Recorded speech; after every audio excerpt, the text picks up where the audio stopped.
On a cold December night in 2011, 13-year-old Erica Lynn Parsons vanished without a trace. Her parents claimed she had gone to live with her biological grandmother, but their story raised suspicions. As investigators began to dig deeper, unsettling details emerged: stories of bruises, unexplained absences, and a plastic tote that became impossible to overlook. What truly happened to Erica, and why did it take years for the truth to be revealed? This is a tragic story of a girl who was silenced, but whose story would not remain hidden. Erica Lynn Parsons was born on February 24, 1998, Carolyn Parsons' child. Carolyn separated from her husband, Steve, who was not the biological father, before Erica was born. Despite her small size, Erica was a lively baby. However, just days after her birth, Carolyn had to make a difficult decision due to financial struggles.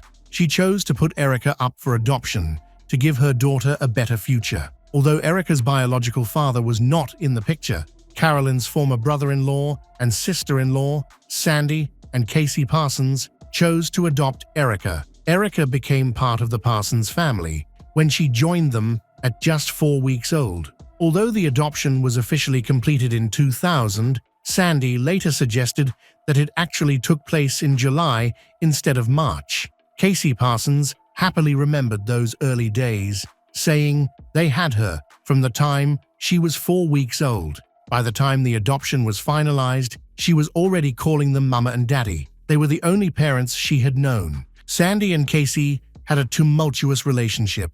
They got married in the early 1990s and had 3 children. However, their marriage was marred by incidents of domestic violence. Sandy was convicted of assaulting Casey in 1994 and 1997, leading to court-ordered probation and community service. Despite these challenges, they stayed together and welcomed another child, Erica, into their family. Concerns about Erica's safety arose in 2002 when social services started investigating allegations of abuse in the Parsons home, dating back to when Erica was only 2 years old. These allegations raised significant worries about how the family treated their adopted daughter. The Department of Social Services initiated an investigation into claims that Erica had been physically abused. Reports indicated that Casey Parsons often used a belt to discipline Erica, which resulted in visible bruises. Observers noted marks on Erica's buttocks, the back of her legs, and the side of her face. It was also reported that Erica sometimes refused to eat, and that Casey had told her she was not loved. During the interview with the Department of Social Services, Casey denied the claims of abuse. The investigator noticed that Erica seemed comfortable around her parents, sitting on their laps without any signs of fear. However, it was noted that Erica was quite small for her age, weighing only 41 pounds at 4 years old. To ensure Erica's safety, a safety plan was put in place. Casey and Sandy Parsons agreed to use non-physical methods of discipline, including timeouts and grounding, committed to providing a safe and stable home for Erica. On March 1, 2003, Casey went to Mexico for a medical procedure to reverse her tubal ligation. Later that year, in August, Erica started attending Boston Elementary School. The staff remembered her as a shy but kind girl who smiled frequently and had a fondness for stickers. One teacher noted that Erica would push her bangs out of her face when she felt nervous and would shine with pride when she received compliments. In January 2004, Casey announced online that she was pregnant, expecting a child in September. Around this time, the Department of Social Services received a complaint about the Parsons family, which prompted officials to visit their home. The complaint alleged that Erica was weak and that Casey no longer wanted her, asserting that the parents had attempted to give her away. Casey and Sandy denied using physical punishment, stating they raised their voices instead of hitting their children. They also explained that Erica suffered from gastrointestinal issues, causing her to vomit food she didn't like, and denied any threats to withhold food or give her away. When the Department of Social Services interviewed Erica in private, she described discipline as timeouts or loss of privileges, and mentioned that she might get spanked for very serious misbehavior, although Erica seemed happy and well-connected with her adoptive parents. Investigators noted her small size and frailty. The Department of Social Services required the Parsons to seek medical care for Erica if her eating issues continued or if her development fell behind.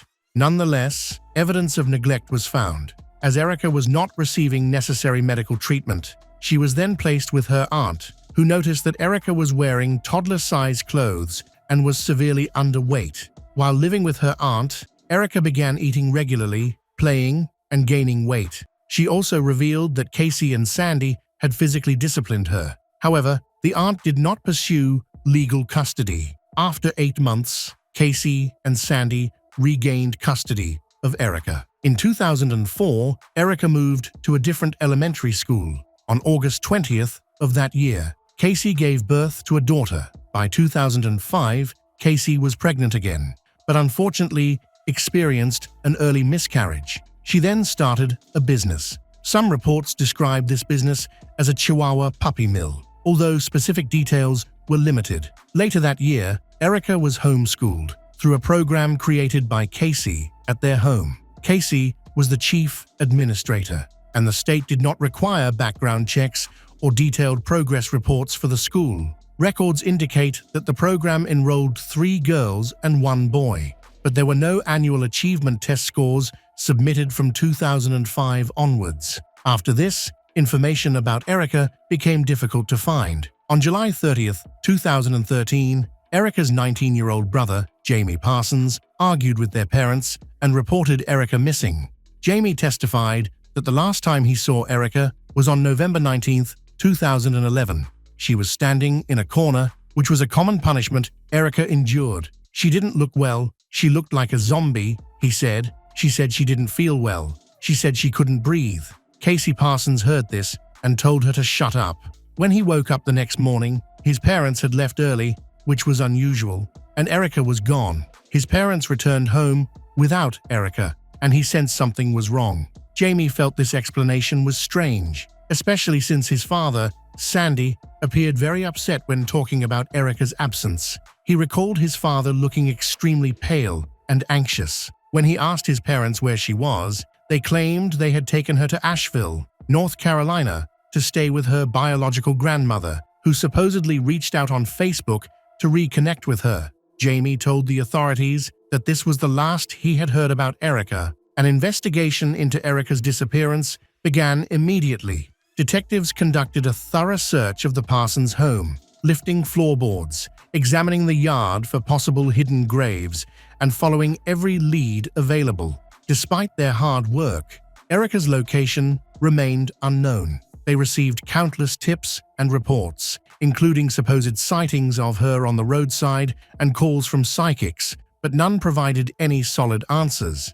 The FBI got involved, offering rewards and drawing national attention to the case. The National Center for Missing and Exploited Children created an age progression photo to show what Erica might look like at 15 based on her appearance at age 9. These images were widely distributed on billboards in hopes of generating new information. Authorities were committed to finding Erica. Casey and Sandy told investigators that the last time they saw Erica was in December 2011 at a McDonald's in Mooresville, North Carolina. They claimed they took Erica to meet her biological grandmother, Irene Nan Goodman. Additionally, Casey and Sandy were unable to provide any contact information for Erica's grandmother, including the Facebook profile they said she used to communicate with them. The lead investigator put in a lot of effort to find Erica's grandmother and searched for people with her name in Asheville, but he found no evidence of anyone related to Erica. By August 2013, detectives publicly stated their belief that the story about Erica's grandmother was false. They also noted that Sandy and Casey were not cooperating with the investigation. Around the same time, Erica's biological mother, Carolyn Parsons, traveled to North Carolina to help the investigators. On August 21st, Casey and Sandy appeared on the Dr. Phil show, where they argued that Erica was not actually missing, but was a rebellious teenager who simply chose not to communicate with them. During the show, Casey mentioned that Erica's grandmother had told her that Erica refused to come home after staying with her for 2 months. Casey told Dr.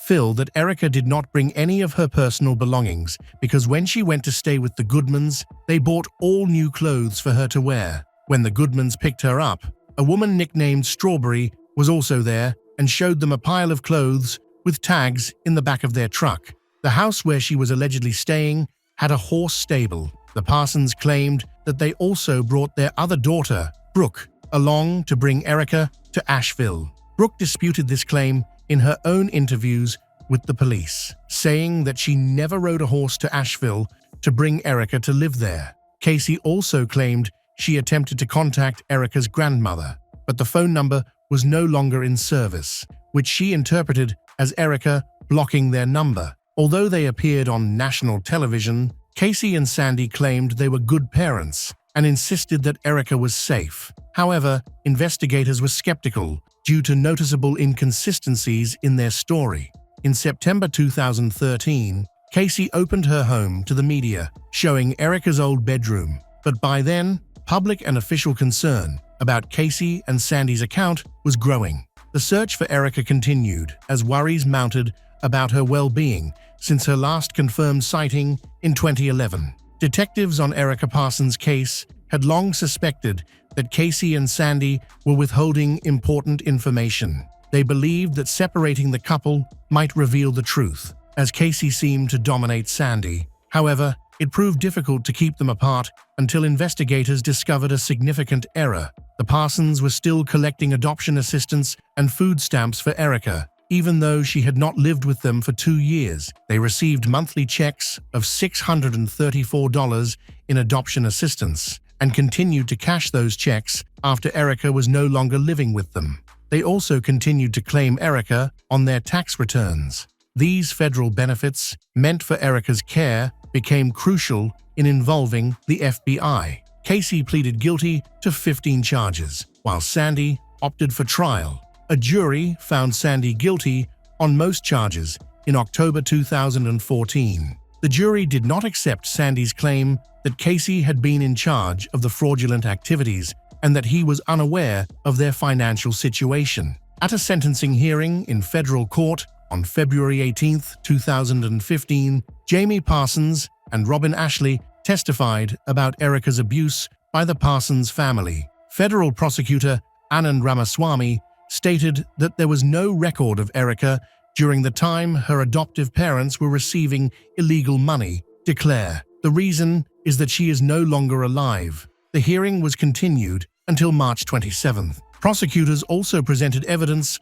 of a series of scams allegedly perpetuated by Casey Parsons. In 2000, Casey was hired to be a surrogate mother. She became pregnant and took a payment of $10,000 for her services. Weeks later, she called the biological mother, Amy Miller, to say that she had miscarried. Miller says she believed Casey was still pregnant, as Casey refused to turn over medical records, changed her phone number, and sent her nasty emails. Casey then offered to sell the baby to her own sister, Robin, who in turn searched for Miller online to tell her Casey was indeed still pregnant and that Casey had taken money from 2 other couples who wanted to adopt the baby. Miller was able to take custody of her child at birth after getting law enforcement involved. Evidence was also presented of an eBay scam, where Casey accepted money for items listed on eBay, but never sent the items. Judge Schroeder called Casey a serial swindler. On March 27, 2015, U.S. District Court Judge Thomas Schroeder sentenced Casey Parsons to 10 years in prison and Sandy to 8 years for fraud. Schroeder believes that Casey was the mastermind behind the events in question and stated that Erica suffered terrible abuse, noting that the fraud distracted investigators from other matters. The judge also mentioned that there was no evidence indicating that Erica was alive. In 2016, there was a significant breakthrough when Sandy, after more than 3 years of deception, confessed that Erica had died 5 years earlier at the age of 13. On September 29th, Sandy led investigators to Erica's remains. They were buried in a small grave near Sandy's mother's home on Blair Hendrick Road, between the towns of Pageland and Mount Croghan, South Carolina.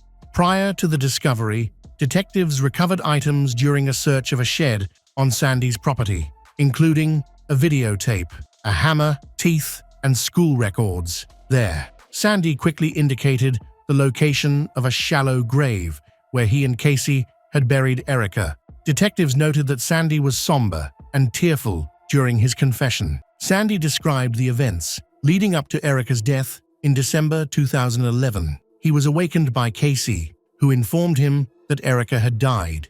Casey had placed Erica's body in a plastic tote, where it remained for 2 days while they figured out what to do. During this time, they continued with their lives and even attended a Christmas party. Eventually, they took Erica's remains to a site in Chesterfield County to bury her. To try to cover up any evidence, they poured bleach over her body. To avoid being tracked, they removed the batteries from their phones during their trips to the burial site, once to dig the grave and a second time to dispose of Erica's remains. After nearly 5 years of being hidden, Erica's body was finally found. Investigator Chad Moose led the effort to recover her remains, ensuring that she was treated with respect after her tragic life.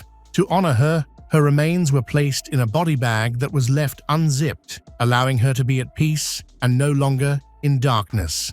Moose also added a stuffed animal to the bag while transporting her back to Rowan County. Finding Erica provided closure to a case that had troubled the community, and she was finally buried with the love and dignity she deserved. As one investigator noted, Erica received more love from the community than from her adoptive family. Investigators believed from the beginning that Casey Parsons was primarily responsible for what happened to Erica. They did not reveal the finding of Erica's remains in 2016, hoping that Casey would eventually confess. When faced with questions, Casey firmly denied any participation. She repeatedly claimed, "I've never been there," rejecting all allegations of abuse or misconduct. However, the evidence in the form of Erica's remains revealed a chilling account of ongoing and severe abuse. On October 14, 2016, Erica's remains were sent to the medical examiner,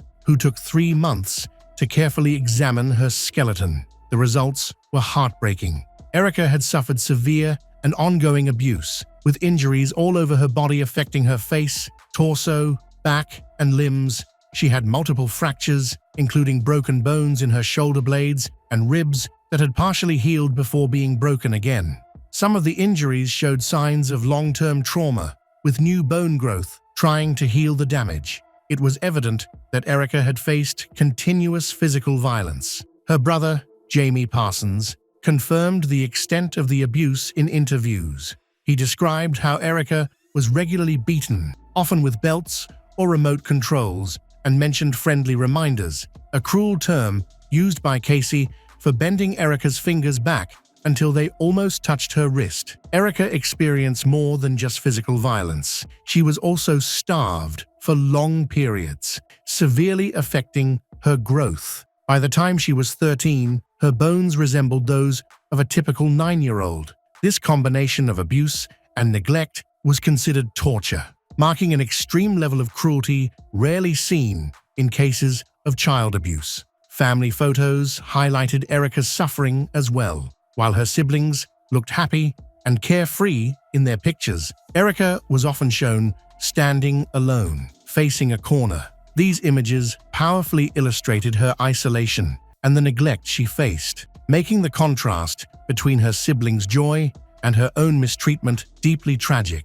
On June 18, 2017, Erica was finally laid to rest in a funeral organized and funded by the Rowan County community. Hundreds of people attended, wanting to show Erica the love and respect she never received during her life. On February 19, 2018, a grand jury indicted both Sandy and Casey Parsons on counts of first-degree murder, felony child abuse inflicting serious injury, felony concealment of death, and felony obstruction of justice. Casey Parsons was brought to Rowan County for a court appearance on March 14, 2018, while Sandy Parsons was brought back for a court hearing On March 15th, prosecutors announced in April 2018 that they were seeking the death penalty for both Casey and Sandy Parsons. As of February 2019, defense attorneys agreed to separate trials. Casey Parsons pleaded guilty to first-degree murder on August 2, 2019 in Rowan County Superior Court and was sentenced to life without parole. The trial date for Sandy Parsons was set for April 6, 2020, and his attorney requested a change of venue. Sandy Parsons pleaded guilty to second-degree murder, child abuse, concealment of death, and obstruction on December 17, 2019, and was sentenced to at least 33 years to be served after his federal sentence. On January 14, 2022, according to the Federal Bureau of Prisons website, Sandy Parsons was released from federal custody after completing his sentence for tax and mail fraud in connection with benefits received on behalf of Erica. That same day, he began serving a state sentence in Central Prison. Federal Bureau of Prisons records show Casey Parsons was released from federal custody November 25, 2023, to begin serving her state sentence. At that time, her husband was listed as a prisoner at Alexander Correctional Institution. The motivations of the Parsons are still not fully understood, but their actions indicate a profound level of cruelty and neglect. Erica was treated inhumanely, enduring unimaginable suffering from those who were supposed to care for her. As her community honors her memory and strives for justice, there is hope that policies and systems will be improved to prevent similar tragedies in the future. Erica, now at peace, will always be remembered. Hello, crime enthusiasts, are you ready for another chilling investigation? The case of Terry McAdams. The main character in today's story is Terry McAdams, a vibrant and active 22-year-old from Arlington, Texas. Since her teenage years, she enjoyed driving around the neighborhoods in her convertible. She often spent time in the city with friends, listening to music. Terry was a bright and popular cheerleader who always drew attention but remained modest and well-mannered. She deeply loved her sisters, Hopper and Pamela, and shared a close bond with all her relatives. Terry acted as a mentor for her sisters, bridging the gap between them and their mother. She enjoyed dancing with them and even taught them how to drive. Everyone who knew Terry described her as a person who loved life. After graduating from high school, she enrolled in the University of Arkansas. Before completing her degree, she decided to move to Arlington to be with her fiancé, Karen Anderson, who was a few years older and had already graduated. After graduation, she planned to start a career and marry Karen, who proposed to her. Since 1984, local newspapers have been reporting on the murders in the Fort Worth area. During this time, Terry was studying at university and took the threat very seriously. She was genuinely afraid for her life, a concern she shared frequently with Karen and family. To protect herself, Terry made several significant changes. She quit her well-paying job in Irving, where she had to drive every day and return home in the dark. Understanding the potential danger, she decided it wasn't worth the risk of driving at night. Despite being young and energetic, Terry began to live a very cautious lifestyle. She stopped going out at night, avoided parties, and only left her home during the day when accompanied by Karen. She even felt anxious about going grocery shopping and often called her mother multiple times a day to express her fears. Terry was genuinely worried about the situation, especially since the authorities had not yet identified the criminal, leaving the streets of Arlington feeling unsafe. Around the same time, Texas police bodies formed a task force consisting of experienced experts to look into a series of violent crimes and prevent further massacres. They believed that a serial killer, or potentially multiple terrorists, were active in the area. Terry felt particularly anxious because she fit the profile of the victims. They were all attractive, around her age, and lived nearby. It was difficult for her to cope, but Karen provided strong support. She admitted to her mother and sisters that being alone was the most frightening part. To help her feel safer, Karen decided to leave his job and accept a new high-paying position closer to home, though it occasionally required business trips to nearby cities. During her moments of panic, she limited her outings and rushed home after school. For any important tasks, she aimed to handle them early in the morning and always sought someone to accompany her. On the morning of February 13, 1985, the local police station received a disturbing call. An employee responsible for technical maintenance at the residential complex where Terry lived reported that he was unable to gain access to the apartment. When the police arrived, no one answered the door, and they were unable to reach the Terry's relatives. As a result, they decided to speak with local residents. Neighbors confirmed the repairman's account. They also could not contact Terry but reported hearing suspicious noises coming from her apartment. The police then decided to break down the door to enter her apartment. Inside, they discovered a gruesome scene. Terry's body was found in the bedroom on the bed. Terry had been raped and brutally beaten with a blunt object. Based on the condition of her body and the blood evidence, it seemed the crime took place at night or early in the morning before the police were called. Forensic experts quickly arrived at the scene to begin their investigation. It was clear that there had been a struggle and Terry had fought back. They found numerous defensive wounds on her arms and upper body, and her face was severely disfigured from a prolonged beating. There were signs of strangulation on her neck, but the forensic expert believes the attacker did not kill her that way. Instead, she died from a severe head injury. She also suffered brutal rape, but it is unclear whether this occurred before or after her murder. DNA traces were found on her bed linen and underwear, but at that time, it was not possible to identify the owner. The analysis methods were still developing and could not be used in the investigation. Additionally, there were no surveillance cameras or geolocation tracking available. The situation became more complicated when local people learned about the tragedy and needed psychological support. The robbery theory was quickly dismissed as many valuables were still intact in the apartment, including conspicuous items. It was clear that robbery was not the motive. The police began interviewing Terry's friends and relatives, looking for people who might have had personal motives such as jealousy, hatred, or revenge. However, Terry McAdams was known to be very kind, friendly, and non-confrontational, and none of her relatives could think of anyone who would want to harm her. Police searched the crime scene but did not find the murder weapon, which forensic experts believe was a hammer or a similar metal tool. They did discover a cigarette butt in the apartment, indicating it likely belonged to the killer. Unfortunately, the technology available at the time was insufficient to extract DNA from the cigarette, and the saliva remnants were too small to analyze. The only useful information obtained was the brand of cigarettes the killer used. One theory being considered is that a serial killer may be responsible for the crimes. Police have looked into Terry's murder and other cases in the nearby area and believe the suspect may not have known the victims and the attacks appear to have occurred spontaneously. The attacker aimed to avoid detection and leave no evidence behind. So he chose to enter through the back sliding balcony door instead of the main entrance.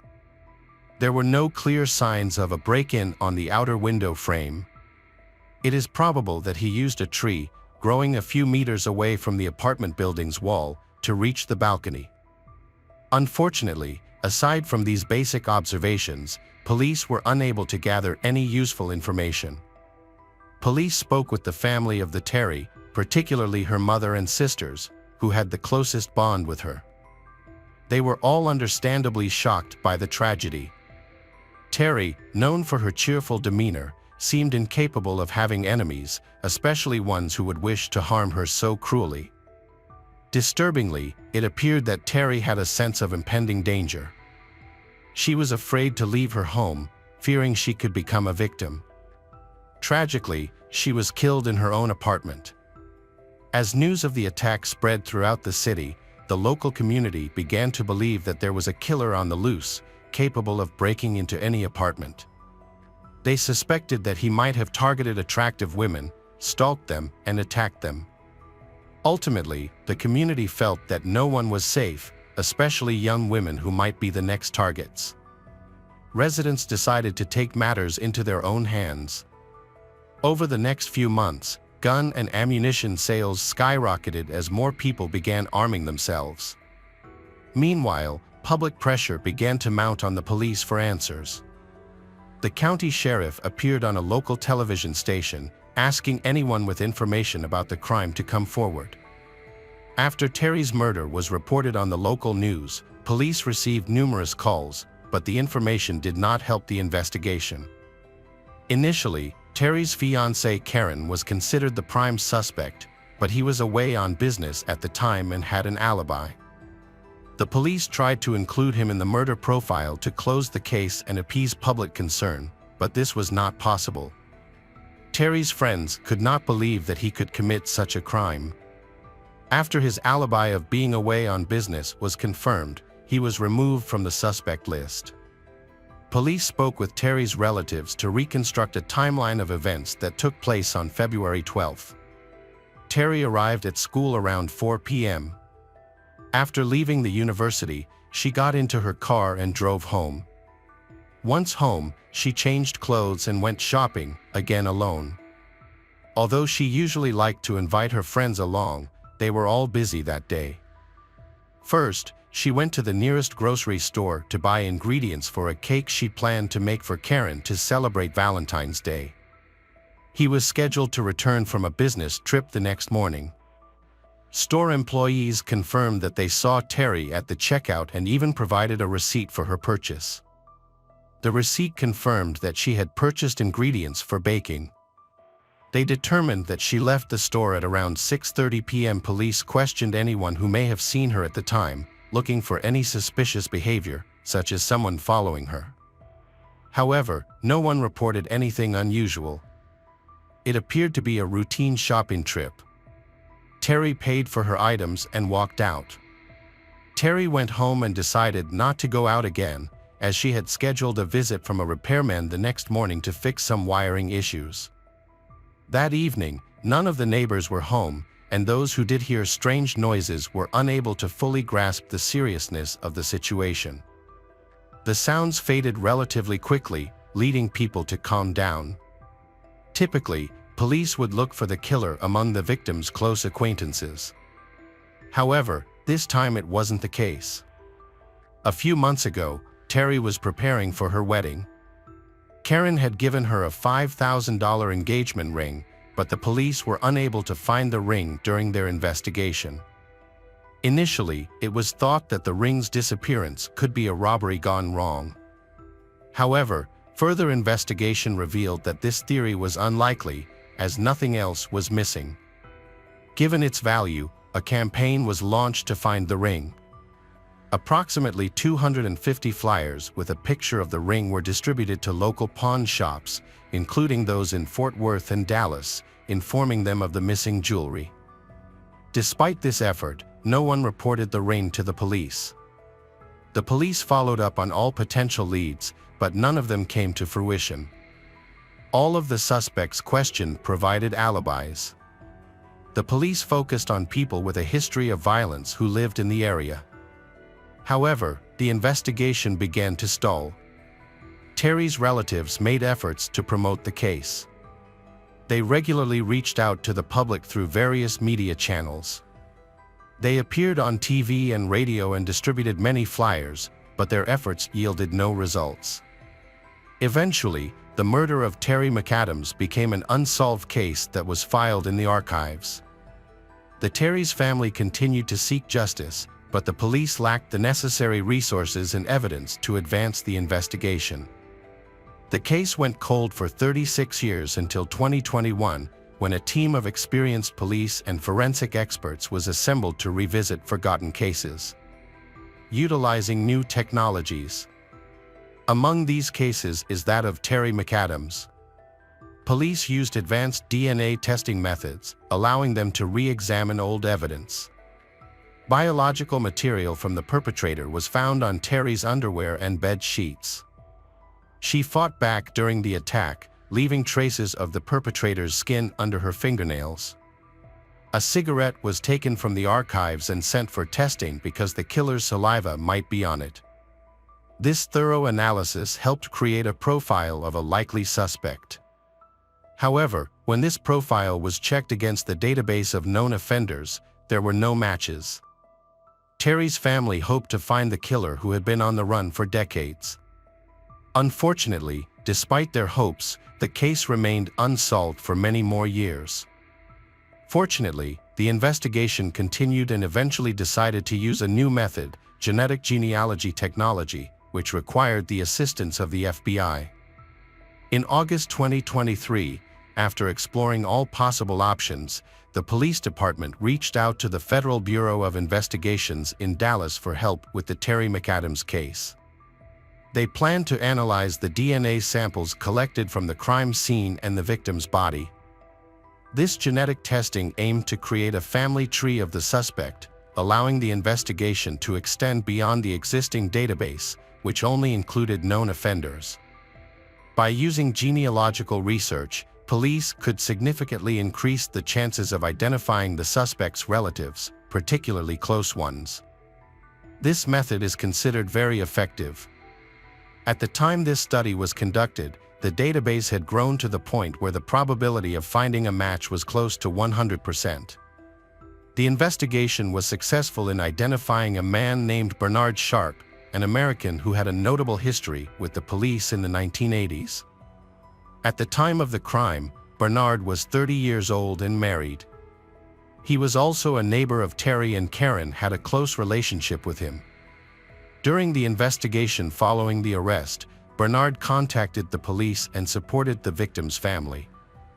He provided an alibi that the police initially found suspicious, however. His wife later confirmed his alibi, leading to him being cleared of suspicion. Ultimately, all suspicions against him were cleared and the investigation continued without results. On the evening of November 3, 1985, a man called the police, claiming to be Bernard's wife's brother. He reported that he had been shot and needed assistance. After investigating, the police discovered that an armed criminal had attacked him, his sister, and her friend at their home. When the police arrived at the scene, it appeared to be a horrific massacre. He recounted that when he returned home with his sister and her friend, he found Bernard waiting for them with a gun. Bernard opened fire, killing the two women on the spot and wounding Bernard's wife's brother. Bernard's wife's brother was injured in the shooting but escaped to a neighbor's house. His injuries were not life-threatening. Bernard may not have expected his wife's brother to be there, and the shooting may have been premeditated. When Bernard realized his plan had failed, he began shooting at people. In addition to the two dead women, Bernard's wife's brother was also found wounded at the scene. Bernard was shot in the head and died from his injuries on November 3, 2008. Probably, the decision to voluntarily end his life was a factor in the tragic events that unfolded. It is now clear why the attacks on young girls in the city stopped after this tragedy. Bernard was a serial killer. During the investigation, no witnesses came forward to confirm his plans or his connection to the murders of Terry and the other girls. However, several close friends of Bernard's reported that he knew Terry's killer but did not name him. Several months after Terry's murder, Bernard was found dead after killing his wife and her friend, and seriously injuring his wife's brother. Police were unable to locate his body for an autopsy, so they had to take other measures to determine his connection to the murder of Terry McAdams. Police traveled out of state to meet with one of Bernard's registered relatives. Although the man did not want his name linked to the crime, he eventually agreed to provide a DNA sample. Forensic genealogy helped confirm Bernard's guilt. At the time of Bernard's death, police were unable to compare his DNA with the DNA found at the crime scene. They were unable to establish a connection between his previous attacks. Before killing his relatives, Bernard had only used violence and had not used a gun. Furthermore, Bernard's fingerprints were not in the police database, meaning that no matches could be found. Given the nature of the attacks, police suspect he may have been involved in other crimes in his neighborhood. He appears to fit the profile of a serial rapist and murderer.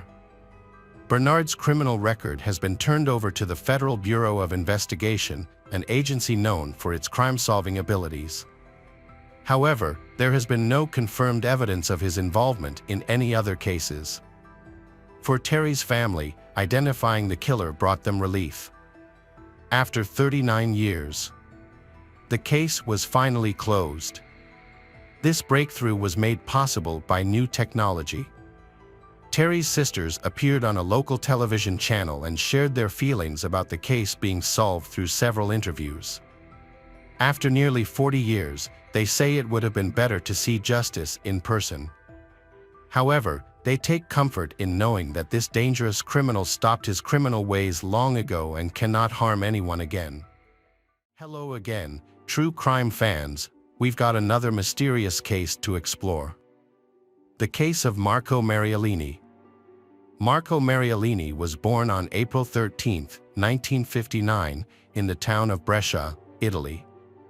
His father worked as a builder, and his mother Maria Lini was a housewife. She was obsessed with cleanliness and constantly tidied the house. Everything had to be in its place, and any mess could cause her to have a nervous breakdown. Marco had an older sister who was 2 years older. After Marco was born, his mother felt overwhelmed and struggled to keep the house clean. She suffered from emotional distress and may have suffered from obsessive-compulsive disorder, although she did not recognize her condition and never sought medical help. A month after Marco's birth, he was placed in the care of his paternal grandparents, where he lived for 2 years. His parents eventually brought him back home, believing their situation had improved and that they could handle the challenges of parenting. Once back home, Maria attempted to care for Marco, but he was very active and often caused trouble. He didn't listen to her and frequently threw tantrums. Frustrated, Maria sometimes lost her temper with him. Although Marco's father tried to step in during these conflicts, Maria dismissed his attempts. He is a calm and gentle man who always avoids conflicts with his wife to keep the peace. In the family of Marie, a serious incident occurred. Maria was trying to calm Marco, who was throwing another tantrum for no apparent reason and wouldn't stop. In a moment of frustration, she grabbed him and accidentally threw him out of an open window. Marco fell several floors and miraculously caught on the clotheslines located below, which saved his life. As Marco grew older, he gained weight. He didn't go on diets or actively try to lose weight, but he felt uncomfortable in his larger body. During his teenage years, he began to compare himself to his friends and felt disgusted by any girl who weighed more than he did. Additionally, Marco wanted his girlfriend to have a strong sex drive, equal to his own. However, finding someone who met these criteria was challenging.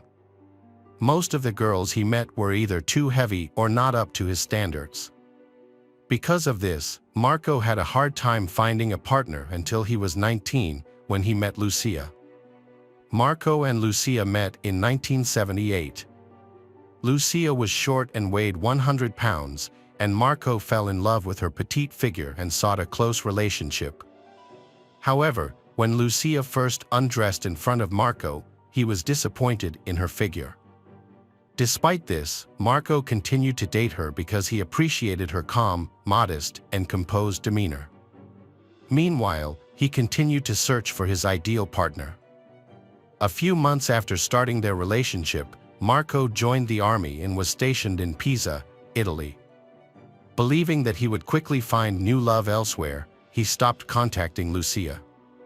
After a few months, when Lucia started dating someone new, Marco realized that he didn't want to lose her. He contacted her again and even proposed. Marco admitted that he decided to marry Lucia because he thought he could change her to fit his preferences. They got married in 1980, and soon after, Marco focused on controlling Lucia's weight. He believed that 45 kilograms was too heavy for a woman, so Lucia agreed to go on a diet. Marco restricted her food intake and weighed her regularly. When she lost weight, he praised her and expressed his love. However, if she gained weight, he became extremely harsh. After a few months, Lucia reached a dangerously low weight of 33 kilograms, which made Marco happy. Then, unexpectedly, Lucia became pregnant despite her low weight. Marco accepted this and allowed her to eat freely, he realizing that she shouldn't be restricted during her pregnancy. As Lucia's belly began to grow, Marco became unhappy with it. Their intimacy began to falter. During this time, Marco often fantasized about women who were very thin, like skeletons. He often fantasized about being able to see the woman's spine. As Lucia entered her final months of pregnancy, Marco began dating other women, especially those who were not only thin but also anorexic. However, he soon realized that these women were not right for him. Because they have unpleasant personalities and, most importantly, lack interest in intimacy. They make their own choices about food and eating, which is contrary to Marco's desire to have complete control over his diet. In 1981, Lucia gave birth to a daughter, and a year later, their family welcomed their second child. After giving birth, Lucia gained a significant amount of weight, causing Marco to increasingly distance himself from her. He found her post-pregnancy body unattractive. He eventually decided to divorce her, wanting to ensure that their children would stay with their mother. The divorce was amicable. Marco then began looking for a new partner, a journey that lasted nearly 10 years. During this time, he opened his own antique shop. In 1994, dating through newspaper ads began to become popular. Marco, 35, posted an ad describing who he was looking for. A very thin woman, not anorexic, aged 18 to 50. He received responses from 21 women and invited them on a date. Among them, he was most interested in Monica, who was from Sicily and 5 years younger than him. She was 1.72 meters tall and weighed 45 kilograms. She was friendly and outgoing. Curious about Marco's unusual ad, she decided to respond. Monica and Marco began to see each other regularly. While Monica viewed their relationship as casual, Marco wanted something more serious. He tried to convince her to move in with him. After a while, Monica decided to move in with Marco. In the same year, he started facing challenges at work. He had fallen into debt, and his antique shop was losing money. To help him, Monica lent him 76 million lira, the amount for which she sold the house. This was a large sum, considering that the average salary in Italy at that time was around 2 million lira. Although Marco proposed to Monica, she rejected him. At first, they lived as a normal couple, but after a while, Marco began to interfere with her diet. He said that a 1.72 m tall girl weighing only 33 kilograms was beautiful. But he set her goal weight at 38 kilograms. Monica agreed, Marco still secretly hoping she would reach 33 kilograms. It is unclear why he set that number. Marco limited Monica's meals to once a day, usually consisting of a plate of green salad or vegetables. He monitored the food in their house, marking the cereal jars and making sure Monica did not eat anything without his knowledge. He weighed her several times the day and became angry if he noticed her gaining a significant amount of weight. If her weight increased, he would force her to vomit and sometimes resort to physical violence. On weekends, the couple often eats out. Marco enjoys a hearty meal, ordering an appetizer, a second course, and a dessert. Monica, on the other hand, limits herself to a vegetable salad without dressing or unsweetened green tea. This is her routine, even on holidays. After a few months of dieting, she reached her goal weight, but soon after, her weight started to climb to 40 kilograms. Monica kept her diet a secret from everyone, including her parents and friends. As she began to lose weight, her relatives noticed and began to ask about her health. To avoid their questions, she changed the subject and eventually isolated herself, cutting off all contact with her friends and ignoring their calls. Over time, her health deteriorated. She felt weak, had no motivation to get out of bed, and her period stopped. Monica was constantly hungry and obsessed with food. She resorted to stealing, sneaking small dry crackers that Marco never counted. One day, she even ate a whole raw onion. When the Marco discovered that food was missing, he punished Monica severely. He forced her to have sex, physically abused her, and made her sleep on the floor. After 2 years of enduring this treatment, Monica felt completely drained. She finally made the decision to leave the house. When she told Marco that she wanted to end their relationship and return to her parents, he responded by saying that she would have to kill him for that to happen. He then threatened her with brutal revenge if she attempted to escape. In the spring of 1996, Marco and Monica went to a restaurant. Marco ordered a plate of spaghetti, while Monica chose a green salad and asked for no oil or seasoning. While they were waiting for their food, Marco said he needed to go to the bathroom. After Marco left the table, Monica suddenly took his plate of spaghetti and started eating it ravenously. When Marco returned from the restroom, he became extremely angry at Monica's actions. He snatched the plate from her hands and demanded that she calm down. In response, Monica rushed into the restaurant's kitchen, where the cooks and waitstaff were busy. She grabbed a plate of food and began eating with her hands. Marco found her there and brought her back to their table. He shouted at her and then slapped her hard across the face. The restaurant staff and other customers were puzzled and merely watched the chaotic scene in silence. After returning home, Marco decided to punish Monica. He stripped her and told her to sleep on the floor while he went to the bedroom to sleep comfortably in his warm bed. That night, Monica picked up a heavy hammer and attacked Marco while he was sleeping, hitting him on the head before fleeing the house. Hours later, Marco woke up with a severe headache and saw blood near him. Realizing that Monica was gone, he ran to his neighbor, who called an ambulance. Marco was taken to the hospital. Fortunately, he was not seriously injured and recovered fairly quickly. The police arrested Monica and took her into custody. During the interrogation, Marco defended Monica, acknowledging that he had been cruel to her. Marco said that there had been some misunderstandings in their relationship and that they would work things out. At trial, Monica was found guilty and sentenced to 2 years of house arrest. She then moved to her parents' home in Domodossola, a city in northern Italy, 200 kilometers away from Marco's home. During her house arrest, Monica was still able to use a phone. Although she never contacted Marco, he called her regularly. At first, he seemed concerned, showing concern for her well-being. However, over time, his calls became too frequent. During one conversation, Marco confessed that he could not live without her and wanted to see her again. Monica rejected his advances, but he persisted. In 1997, Marco wrote and published his first book, The Anorexia Hunter. The original cover photo that Marco chose featured a healthy, chubby man holding a skinny woman.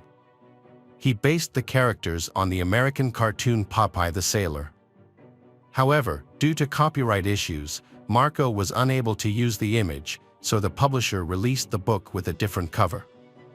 Marco has publicly stated that the book is an autobiography that reflects his real life. He expressed that he felt deprived of love and care since he was a child. He has a complicated relationship with his mother. Although he hates her, he sometimes feels affection for her. Marco describes his father as a weak and indecisive man.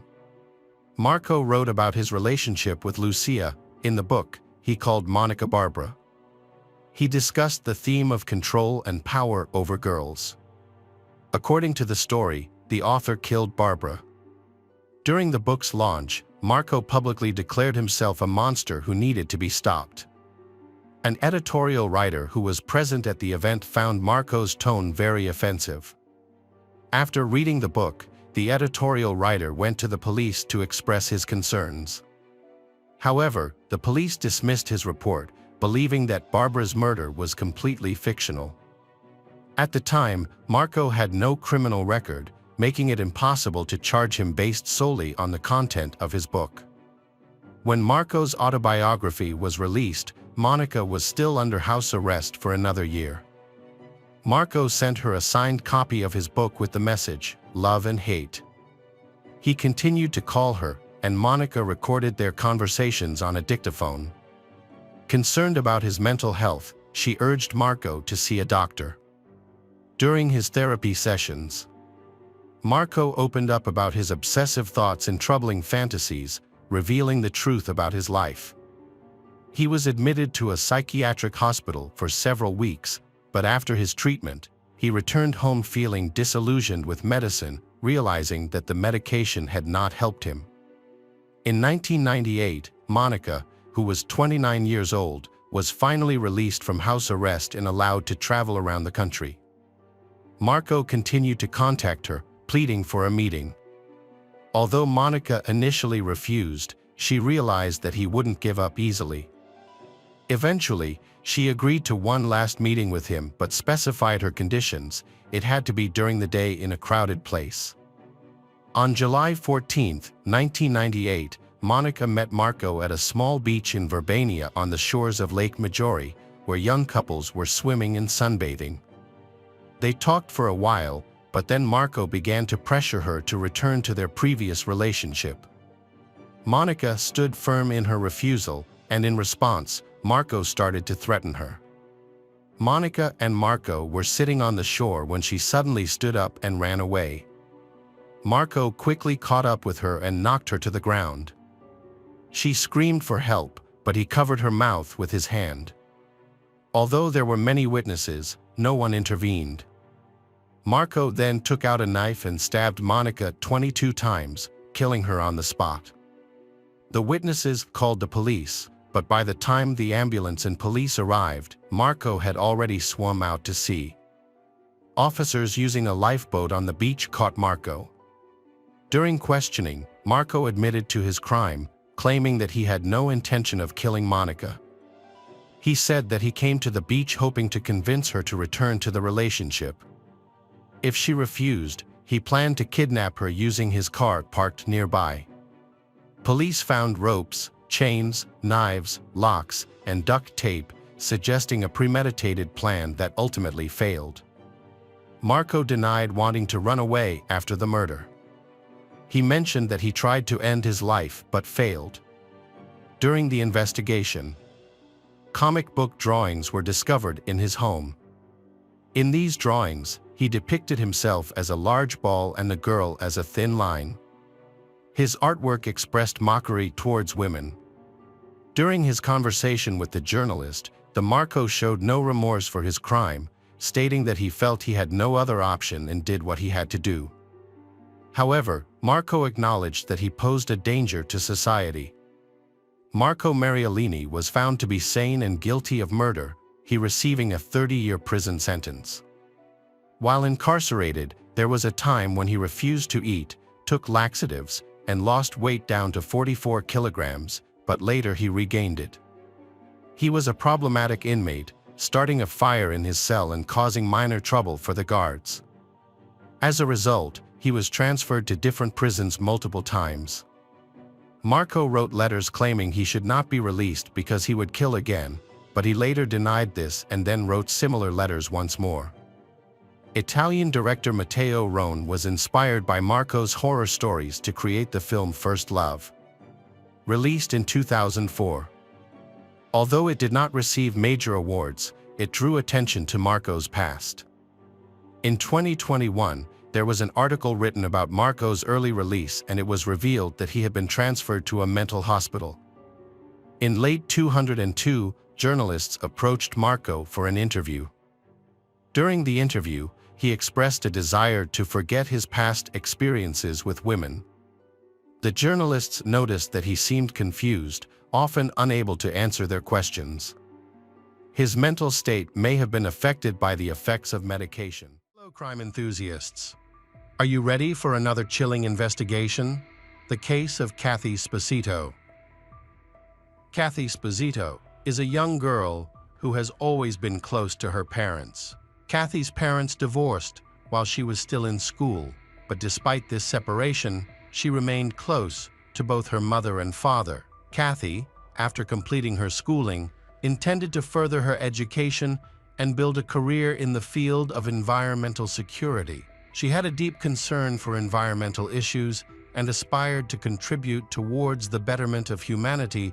To finance her goals, she took up a job to save money for her relocation. With high ambitions, she set out to find a more suitable place to live. In early 1987, Kathy moved from Brooklyn to Prescott, Arizona, USA.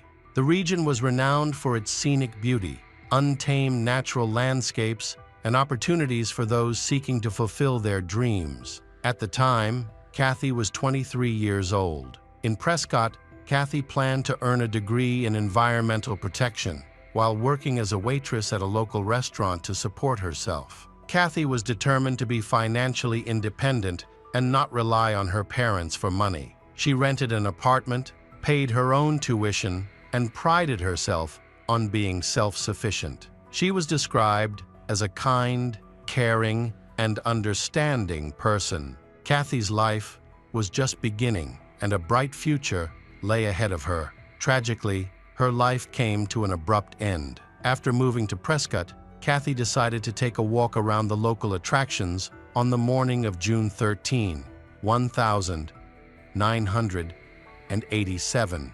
She chose a trail located on Prescott National Forest Trail 33, which is a 2-mile route through a forest and mountains. The hike takes about 2 hours, making it a good workout for tourists and athletes. Kathy did not have a car, so she planned to bike to the trail and then walk to clear her mind. Around 7 o'clock in the morning, Kathy set off, reached the trail, and locked her bike to a nearby road sign in the parking lot before beginning her hike. Unbeknownst to her, terrible danger was awaiting her. Less than an hour later, several tourists walking the trail noticed a suspicious trail on the path that looked very much like blood, stretching a significant distance before abruptly veering off into dense bushes. Following the trail, the witnesses were horrified to find Kathy's body hidden in the bushes. The area was quiet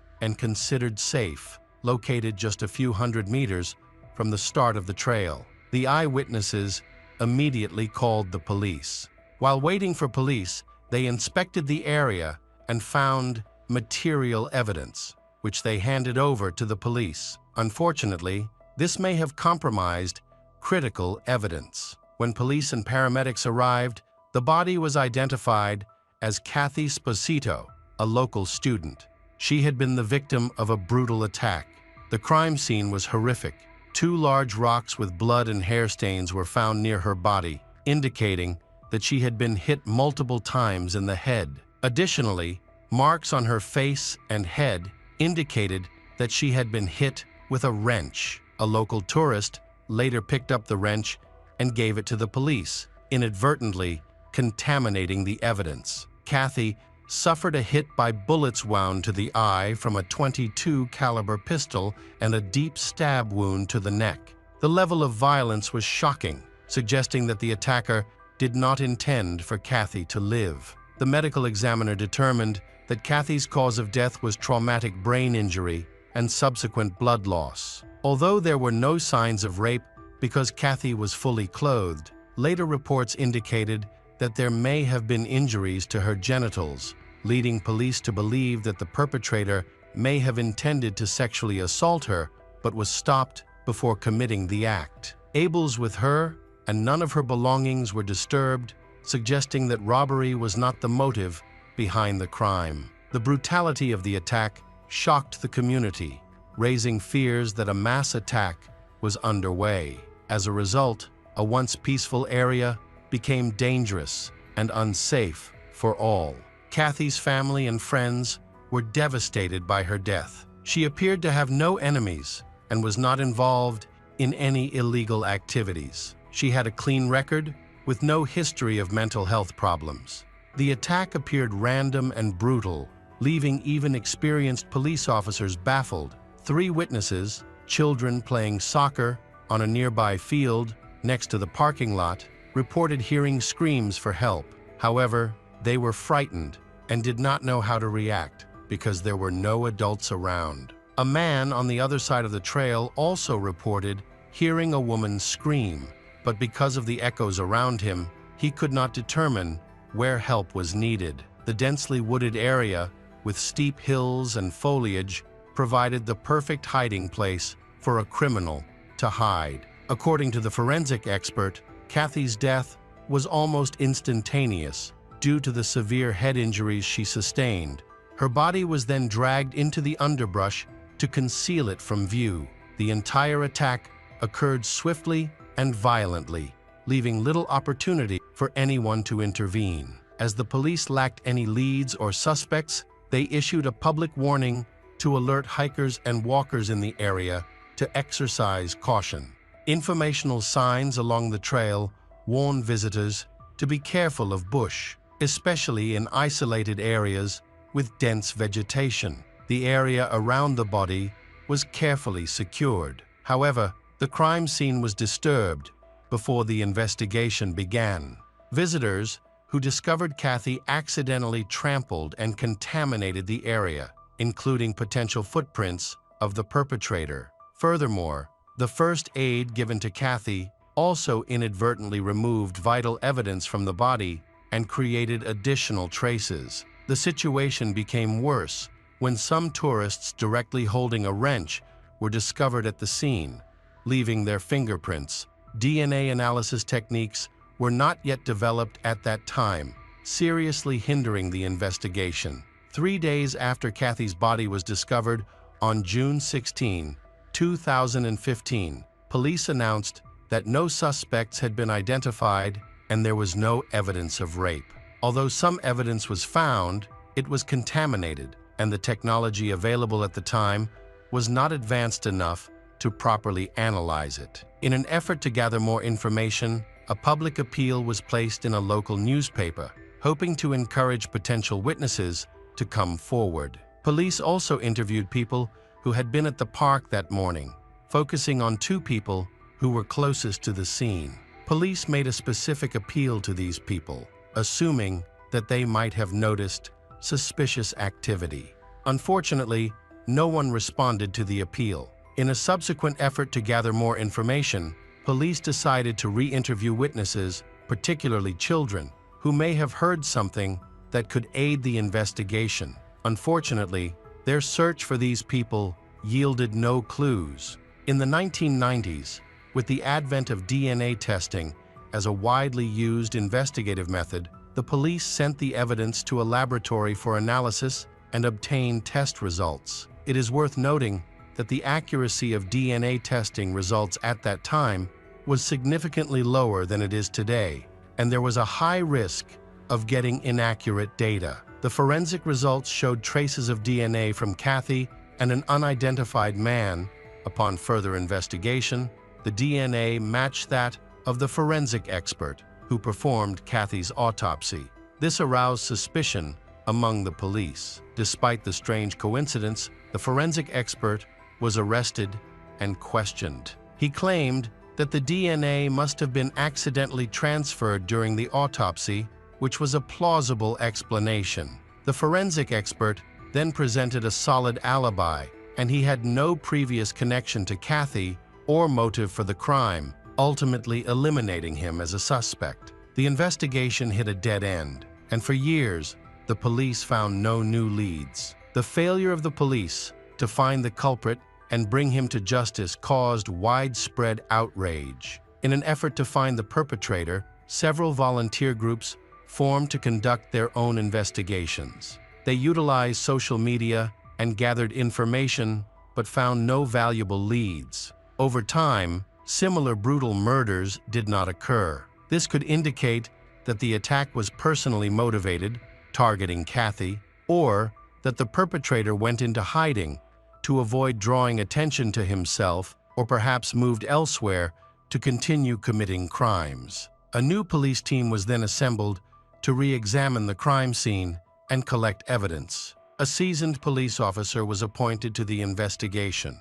A promising lead emerged in the early 2000s. However, police attention was diverted by more recent cases that took priority, hindering progress in this case. After years of no further information came to light, Kathy's brother reopened the investigation in 2016. They returned to the crime scene, interviewed park staff and visitors, and appealed to the public for any information that might help move the case forward. Kathy's relatives reached out to her former classmates and fellow students, expressing their frustration that the killer remained at large. In an effort to reinvigorate the case, the family funded the creation of several posters that were displayed on advertising boards throughout the city. They also handed out flyers with details about the murder, aiming to inform as many people as possible in the area. The widespread use of modern communication tools, social media, and news outlets helped disseminate the information. As a result, Kathy's case once again attracted the attention of the state and the public after 30 years. A team of 6 experienced police officers was formed, determined to solve the case. However, they faced difficulties, as decades had passed since the murder, and many physical evidence and clues had been damaged or lost over time. Furthermore, the team had to deal with current cases, which limited the time they could spend analyzing evidence and following up on past testimony. The sheriff announced news about the case in a 2020 press conference, and despite the initial expectation of a breakthrough, progress was slow. A year after the sheriff's announcement, the police team investigating Kathy's case focused on analyzing DNA evidence collected in the 1990s and made a major discovery. A DNA match opened up new lines of investigation. An earlier police team was also formed, but eventually stalled. In contrast, the current police team prioritizes DNA analysis, hoping to finally close the case with Kathy's family and find the killer. The Kathy Sposito case went unsolved, despite attracting considerable attention in the 1990s. 3 years after Kathy's attack, a similar case occurred in the same area. A stranger attacked a young girl, hitting her over the head with a rock, but fortunately, her injuries were not as severe as Kathy's. The attacker dragged the girl into the bushes and raped her. The girl managed to free herself and flee, while the attacker was unable to catch up, hampered by his sagging pants. The case bore disturbing similarities to Kathy's attack, with the main difference being that the girl miraculously escaped her attacker. The second victim also reported her incident to the police, which led to an investigation. Although police collected DNA evidence, the case was ultimately closed and inconclusive. The victim, who wished to remain anonymous because she was still afraid of her attacker, provided a detailed description of the attacker. What puzzled police was that the victim believed her attacker was a teenager. Police officer Rich Winston suspects that the similar nature of the crimes and the close proximity of the attacks suggest that both attacks were likely committed by the same person. Because there was suspicion that the same perpetrator had been involved in both cases, the DNA of the perpetrator in the second victim's case was sent to a laboratory in Paran for genealogical analysis using a groundbreaking DNA technique.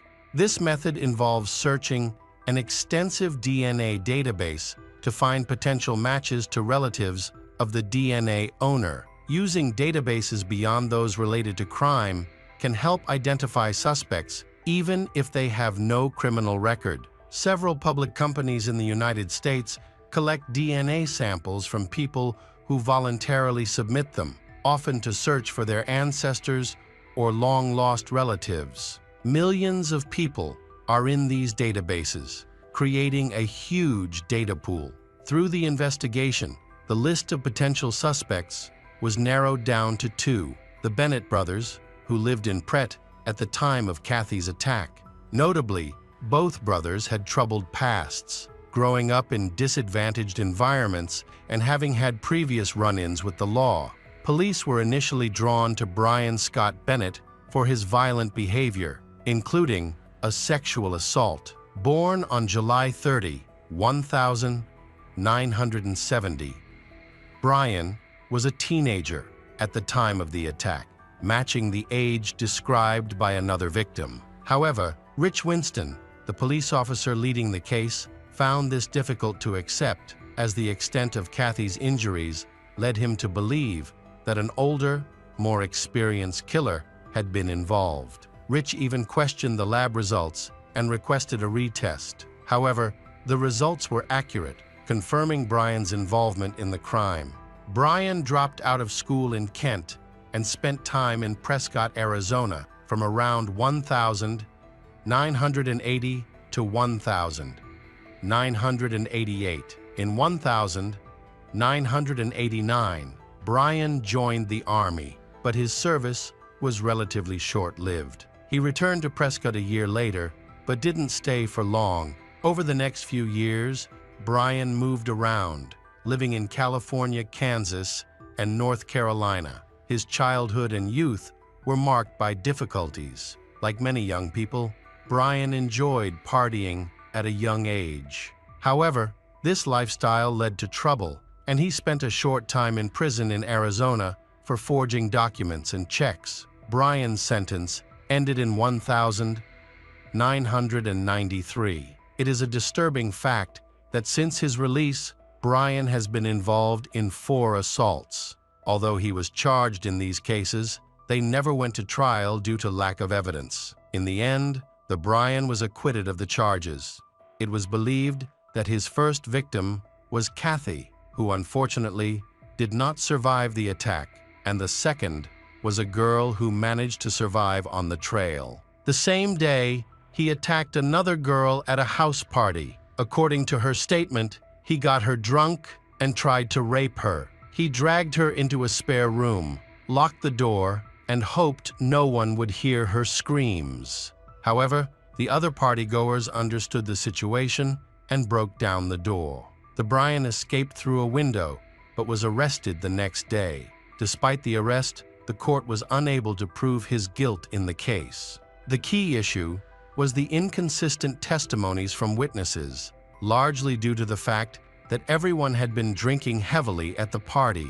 Many considered the events that unfolded to be a joke, which ultimately led to the acquittal of the extremely Brian. Given the way Brian attacked his victims, police believe he may have been involved in several crimes in the area over the years. The incident occurred in the summer of 1993. Brian kidnapped a young woman named Renee, threatened her with a knife, and attacked her in her home. He then dragged her into a car and drove away.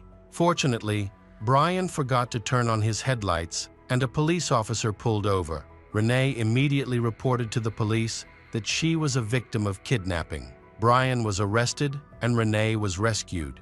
Surprisingly, however, Brian was never charged due to lack of evidence. Police have investigated several other cases involving Brian.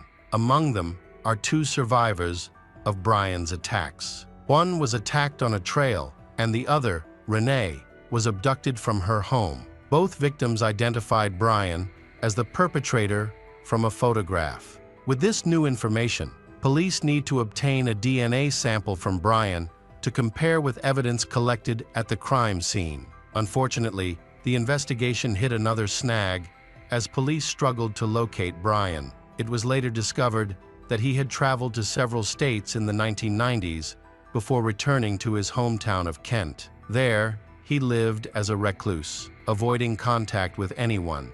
Tragedy struck when neighbors reported a suspicious odor coming from Brian's apartment, and police found Brian dead in his home. It turned out that Brian had taken his own life about 6 months after the attack on Renee.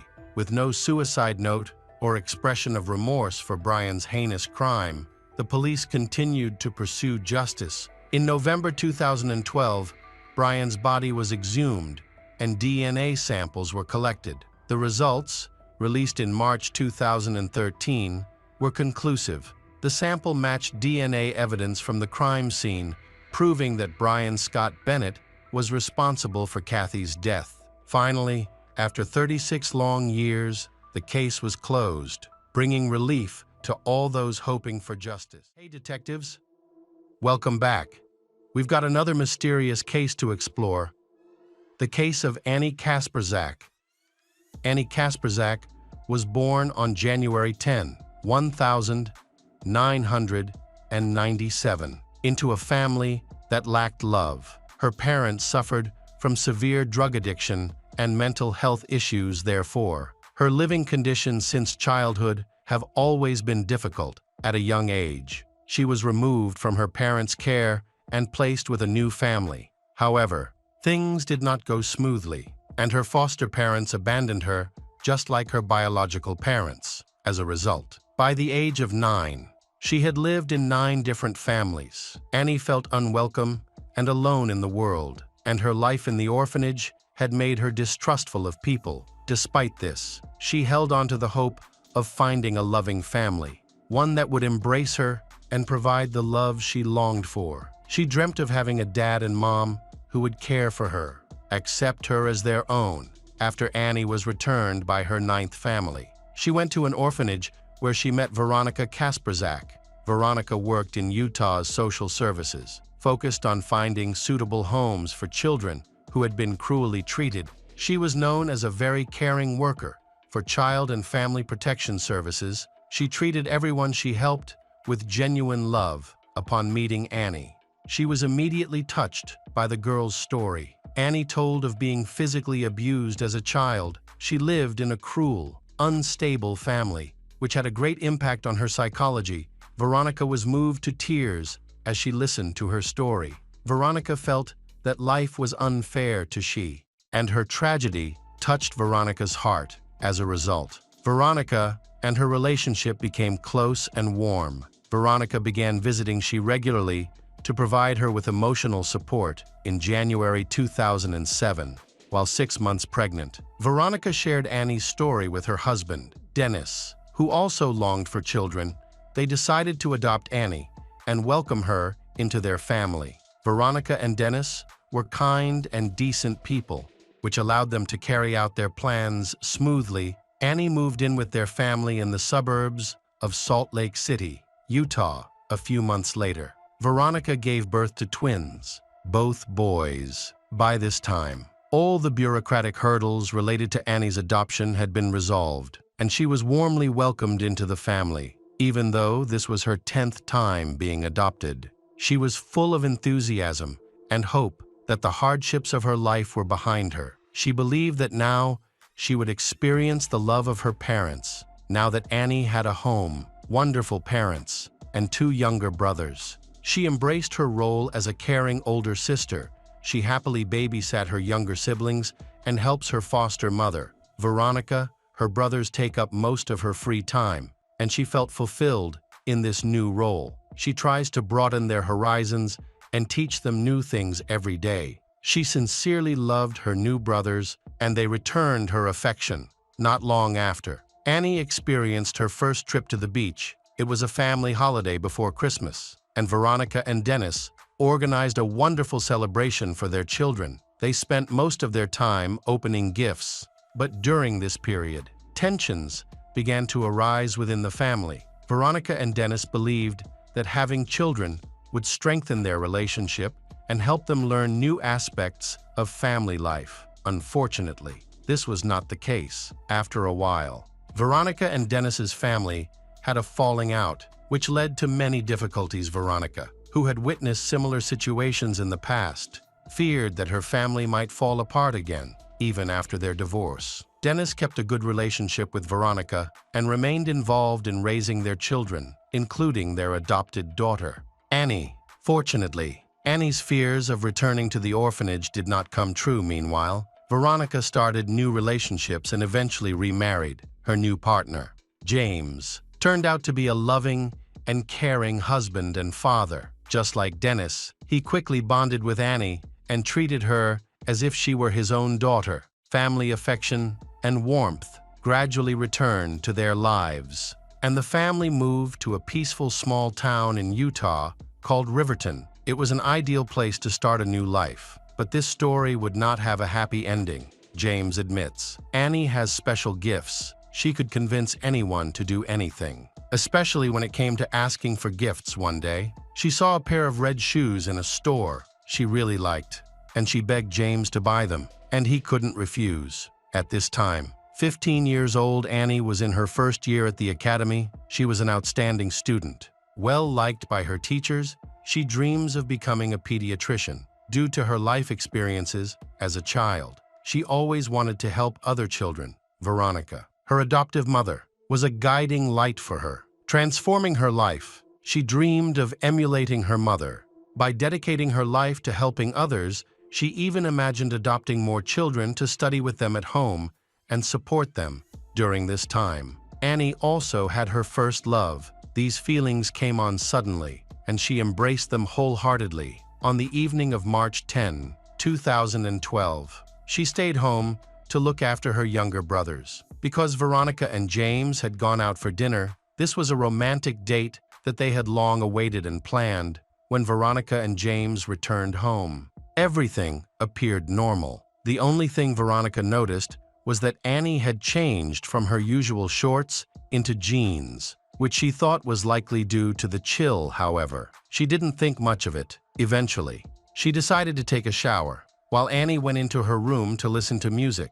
After she finished her shower, she went into the room to check on Annie, but found it empty. She couldn't find her daughter in the house. Worried, Veronica and James began looking for clues to see where Annie had gone. James carefully inspected her room and discovered a note under her pillow. In the note, she explained that she could no longer stay at home and had chosen to run away to California with her boyfriend. She admitted that she was pregnant and asked her parents not to look for her or report her missing to the police. This shocked the family. They could not believe that this was happening to them, so they continued to search for information. A few months before these incidents, Annie began having sex as the escape date approached.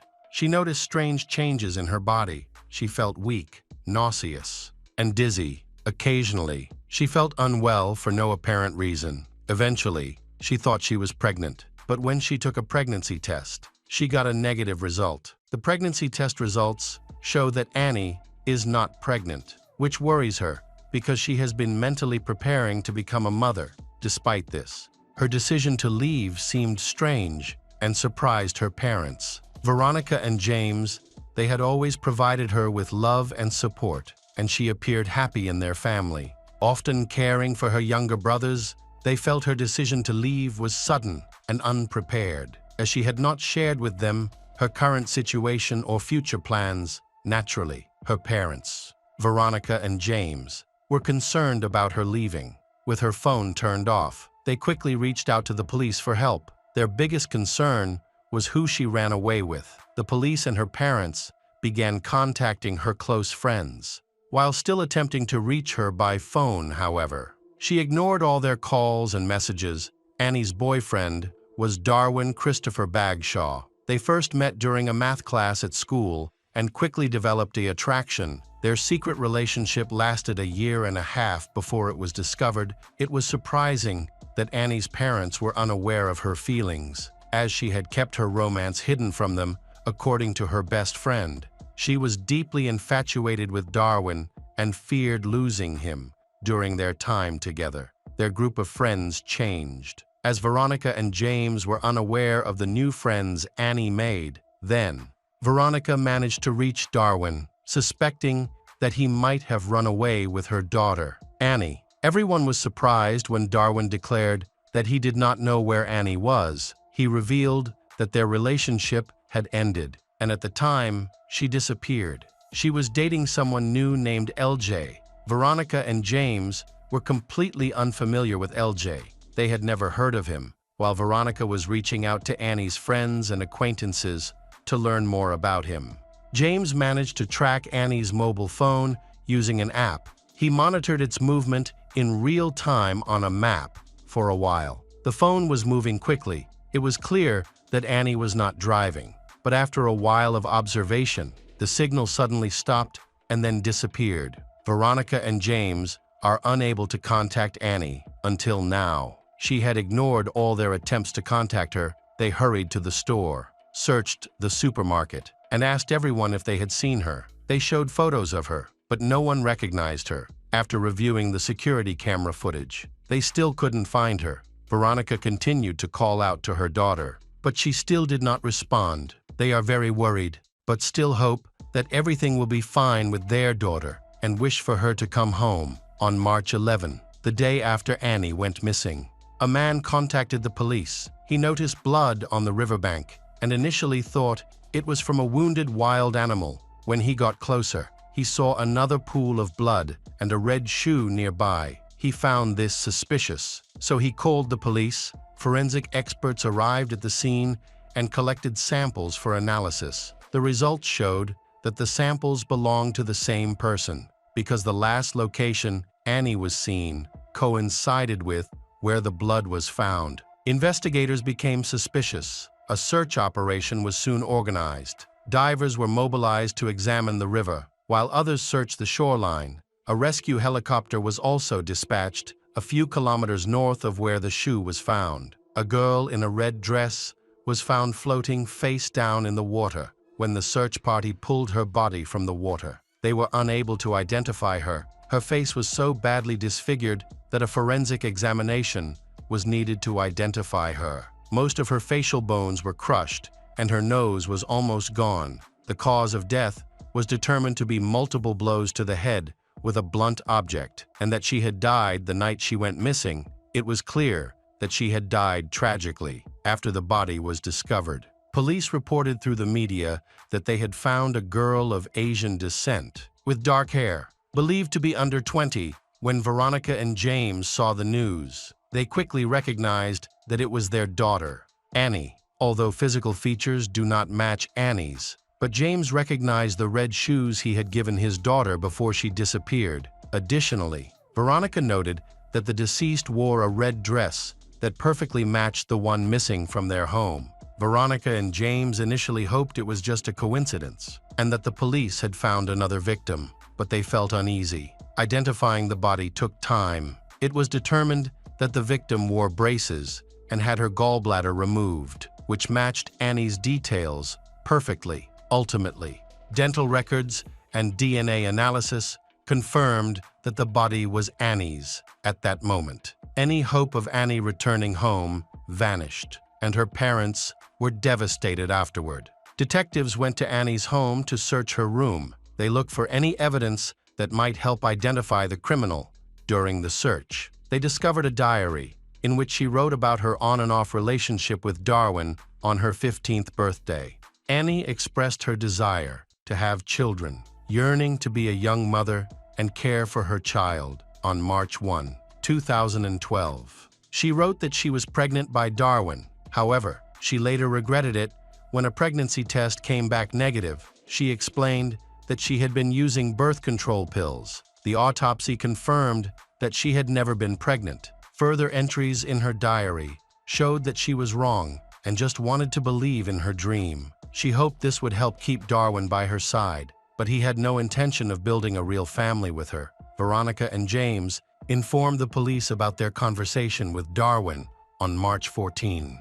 Detectives spoke with Darwin. He was accompanied by his father, Spencer. He was aware of the rumors about Annie's pregnancy, but insisted he could not be the father. He believed that she had become pregnant by LJ, who was 17 at the time. He did not know LJ personally, but described LJ based on rumors, saying LJ was a man of bad reputation. However, he was unable to provide any further information to the police. The police also questioned Darwin about his whereabouts during Annie's disappearance. He claimed to have an alibi, stating he was at his grandmother Wilma's house. He mentioned that he briefly visited a friend that evening, but returned home when he found him not there. His grandmother verified his account. Additionally, he agreed to provide DNA samples from the clothes and shoes he wore on the night of the incident. When he handed over his sneakers, he mentioned that there might be some of Annie's blood on them because her nose was bleeding during their last meeting and stuck to his shoe. Her father was present and confirmed his statement. As a result, he was confirmed to have an alibi and was removed from the list of suspects. Spencer, Darwin's father, was asked to provide information about the relationship between Darwin and Annie. The detectives specifically wanted to know about someone named LJ. He did recall a message he received through social media back in November that was sent from Annie's account, but signed by LJ at the time. He thought the message seemed odd. Additionally, he has heard disturbing rumors about LJ, suggesting that LJ may be involved in a gang or even have committed murder. On March 15, Spencer again contacts the police to report that a mysterious individual named LJ has threatened to kill his son, Darwin. Darwin informed he about the threat when he returned from work, prompting he to report it to the police immediately. At a press conference, the authorities shared the available information. They appealed to the public for any tips that could aid in capturing the criminal. Unfortunately, this did not advance the investigation. The situation changed when a witness named Joanna Franklin contacted the police. She was in custody for fraud, but claimed to know LJ. She provided a brief description of LJ, saying he was a short man, about 20 years old. She also said she had more information about the case, but would only share it if the police dropped the charges against her. Ultimately, the police were forced to accept her request. Joanna then revealed that on the night of the murder, Annie and LG went to Daniel Robert Ferry's house. Daniel had a criminal record and was at the time engaged in the distribution of illegal substances. She was present that evening and witnessed LG and Annie go to the bathroom together, where they had sex. Afterward, they returned. Daniel then approached Annie and asked her to have sex with him. She laughed, thinking it was a joke, but then refused him. In anger, he grabbed her head and slammed her against the wall, causing blood to splatter all over the wallpaper. She collapsed onto the carpet, blood flowing from her broken nose, mouth, and ears. Daniel did not stop there. He kicked her several times, threatening that no one was allowed to laugh at him. She lay unconscious. Joanna went to check her pulse and saw that she was still alive, but Joanna did nothing. Because Joanna was afraid, Joanna noticed that Annie was still on the floor, her face very pale, but she was still breathing. The other teenagers at the party believed she was dead and showed no concern for her well-being. LJ returned to the room and saw the bloody scene. Daniel explained that he had taught Annie a lesson for laughing at him. LJ reacted calmly to Daniel's actions, and they began discussing what to do with Annie's body. Joanna watched as they wrapped she in a large towel, loaded her into a car, and drove away.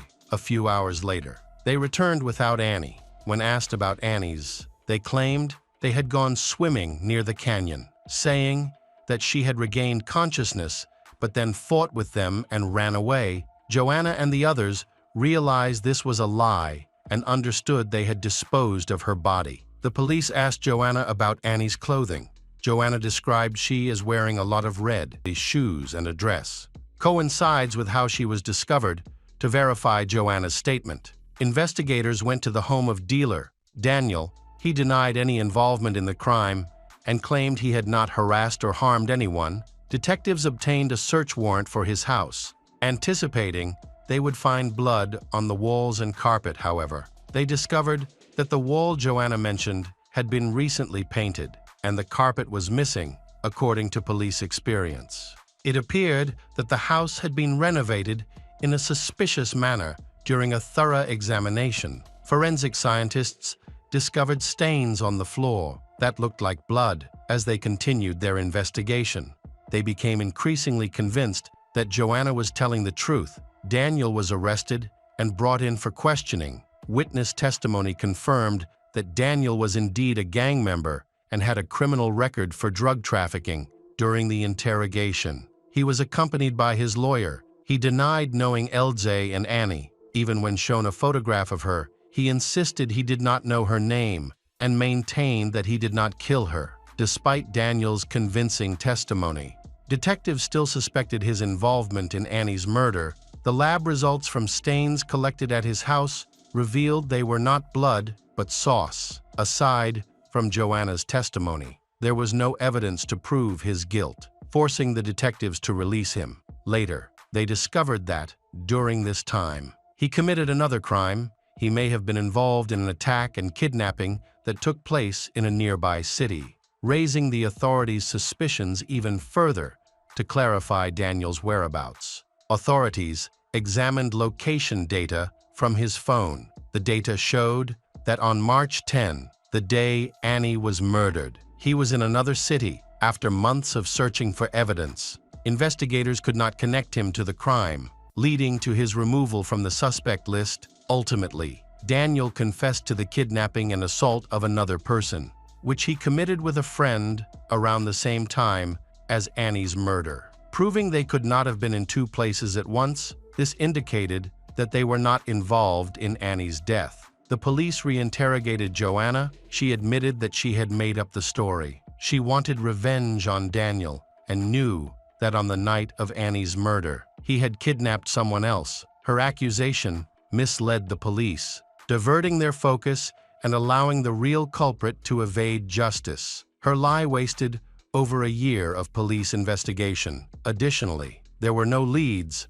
on LJ, who had vanished without a trace. Tragically, the detective in charge of the case was killed while on duty, and the investigation was handed over to a new officer. Unfortunately, significant information was lost with the deceased detective. In this context, Annie's family felt deeply affected and decided to offer a reward for anyone who could provide information leading to the arrest of the killer. A new investigator has begun to review all documents related to the case. He reread Annie's diary and noticed that a couple of months before her death, she had an intimate relationship with Darwin. Afterward, she had thought she might be pregnant, but that turned out to be a misunderstanding. It seemed that she wanted to use the child to keep Darwin with her, which could have been the motive for the murder. On the night of the murder, they had multiple calls with each other. That evening, her phone received 3 calls from an unknown number. The phone companies have been monitoring these calls and discovered that they came from Darwin's number. It seemed that Annie and Darwin had had an argument and were trying to mend their relationship over the phone. The police decide to reconsider Darwin's alibi, as he is the prime suspect and has a motive for the crime. By tracking mobile calls, they discovered that his grandmother and father were lying. He was not with them that evening. They were only trying to corroborate his alibi and protect him. Furthermore, there was a lot of blood on his shoes, which made people even more suspicious of him. Meanwhile, his family seemed to be protecting him. After speaking with Darwin's father, Spencer, who was pressured by the detectives, he admitted that he had lied to the police 2 years ago. Upon reviewing messages between he and Darwin, they discover that Darwin asked him to create a false alibi to fool the police. The new investigator was surprised to learn that some friends referred to Darwin as LJ. The key piece of evidence against Darwin came from his cell phone location data. At the time of Annie's murder, it showed that he was at the riverbank where the body was found. This seemed to confirm that the case was finally solved. At the time, he was living with his mother in Colorado, prompting police to arrange an interview with him. When detectives approached him at the school, he appeared surprised. He refused to speak to them without a lawyer. He was extradited back to Utah in October 2014. Although he did not cooperate with the police, there was enough evidence to press charges against him, and his trial was set for March 2015. According to state law, Dennis was supposed to be tried as a minor, which would have allowed him to be released by the time he turned 21. However, this was not permissible given the seriousness of the crime. Therefore, the prosecution, with the backing of Annie's family, requested that he be tried as an adult. He was held in prison while awaiting trial. During this time, he confided in a fellow inmate, revealing the disturbing details of the murder. In his confession, Darwin explained that he had believed for a long time that Annie was pregnant. He was distressed at the thought of becoming a father at such a young age, especially since he had not yet completed school. To get out of this situation, he planned to kill Annie and suggested they meet by the river to discuss running away from home. She naively believed his lie when she arrived at their meeting place. She was dressed very beautifully. Darwin then attacked her, striking her in the face with a shovel multiple times. After she fell, he continued to hit her with the shovel. Finally, he placed the flat side of the shovel on her head and jumped on it until she no longer showed any signs of life. Experts confirmed that the injuries on she matched the actions described by Darwin. After Darwin confessed to the crime, the court decided to try him as an adult. Because his actions were so heinous, he was charged with first-degree murder. The defense lawyer argued that he did not understand his actions and felt remorse. However, Annie's family believed that he was just trying to gain sympathy to receive a lighter sentence. In the end, Darwin Christopher Bagshaw was sentenced to life in prison. With the possibility of parole after 15 years, he will be eligible for parole in 2034. Additionally, his father and grandmother faced charges of perjury and obstruction of justice, each receiving a 2 years prison sentence. Hello, crime enthusiasts. Are you ready for another chilling investigation? The case of Ana Carolina Lopez Enriquez. Ana Carolina Lopez Enrique was born in February 1996 in Mexico. Her biological mother was diagnosed with HIV, while her biological father was unemployed and homeless. With such circumstances, it was difficult for her to have a normal childhood. However, her life changed when she met a man named Efren Lopez Tarango and his wife. Efren was born in 1924 in Chihuahua. By the age of 20, he and his first wife had 6 children, but their marriage eventually ended in separation in 1997. At the age of 65, he remarried. His second wife, Albertina Enriquez Ortegon, was 45 years old. They wanted children of their own, but were unable to conceive. So, they decided to adopt a child. After some time, Efren and Albertina met a little girl who had just turned 1 year old, Ana Carolina. They completed the adoption process at a family integration center known as DIF. After realizing their dream of becoming parents, they registered Ana as their daughter legally to ensure that she would receive full benefits. They then brought her to their home in the city of Chihuahua. From day one, the foster parents tried to give her all their love to meet all her needs. They hired a nanny named Margarita to care for her when they were not around. Margarita described Ana as a wonderful and obedient child. The relationship between the two was good. Sometimes, she shared with Margarita things that she had not had the courage to tell her parents. However, she never felt like she truly belonged in her new family. Over time, she began to harbor resentment toward her half-siblings. She felt that they maintained a relationship with her parents only for selfish, materialistic reasons. At that time, Albertina owned several bars and liquor stores in Chihuahua, as well as real estate in Texas, so they can afford to live a comfortable life and spoil Efren's stepchildren from his previous marriage. However, Ana, their adopted daughter, always received the most attention and gifts. They not only gave her their love, but also fulfilled all her wishes. One of Efren's grandchildren recalled that Ana was deeply cherished and always got whatever she wanted. She was among the first in the family to own a desktop computer, a mobile phone, and trendy clothes. People who knew Ana say that as a teenager, she always took care of her appearance. Her nails are always carefully taken care of, which showed that she frequented high-quality beauty salons. Her hair was soft, long, slightly wavy, and always neatly trimmed. When it came to clothing, she preferred simple styles, often wearing regular jeans or trousers, but she always looked impeccable at school. She excelled academically. Her teachers described her as the smartest student. She got along well with her classmates, never missed school, and was always diligent in her studies. Although Ana always knew she was adopted, but the way she behaved with her adoptive parents was still very natural. Sometimes she argued with her mother, but to others, it looked like normal teenage rebellion. She seems quiet and doesn't interact much with her classmates. Maybe her introverted personality makes her withdrawn, or maybe she had trouble expressing her feelings during her school years. Anna was bullied several times by older teenagers who called her an orphan. These incidents deeply hurt her. She tried to talk to her parents, Efren and Albertina, about it, but they didn't take the issue seriously. Over time, this made her resent them more and more. She disliked that they were older than the parents of her peers. At times, she even thought about teaching them a lesson for not protecting her from being bullied. Over time, Anna feels increasingly resentful towards her adoptive parents, Efren and Albertina. Behind her gentle appearance lies an unapproachable personality. She gradually became more dissatisfied with them. However, it was difficult to pinpoint exactly when she started to change. She even became cruel to her dog,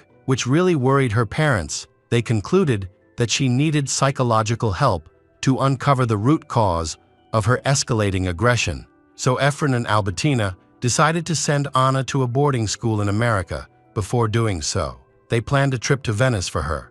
What they didn't know, however, was that she had already started devising a plan a year earlier to distance herself from them permanently. She wanted to break free from their control and free herself from the constraints of life, realizing that, with her small size and weight, she could not carry out the massacre alone. She began looking for an accomplice. The person she targeted was a young man named Jose Alberto Grajeda Batista. Convincing him to join her plan was easy, as her parents disapproved of their relationship and had even forbidden them from seeing each other at one point. The plan also included Jose's friend, a young man named Mauro Alexis Gomez Zamaron. If the plan succeeded, Anna will receive a large inheritance from her adoptive parents, Efren and Albertina. Thanks to that, she can marry Jose and buy a house. However, things will not be as peaceful as a fairy tale because she has a cruel plan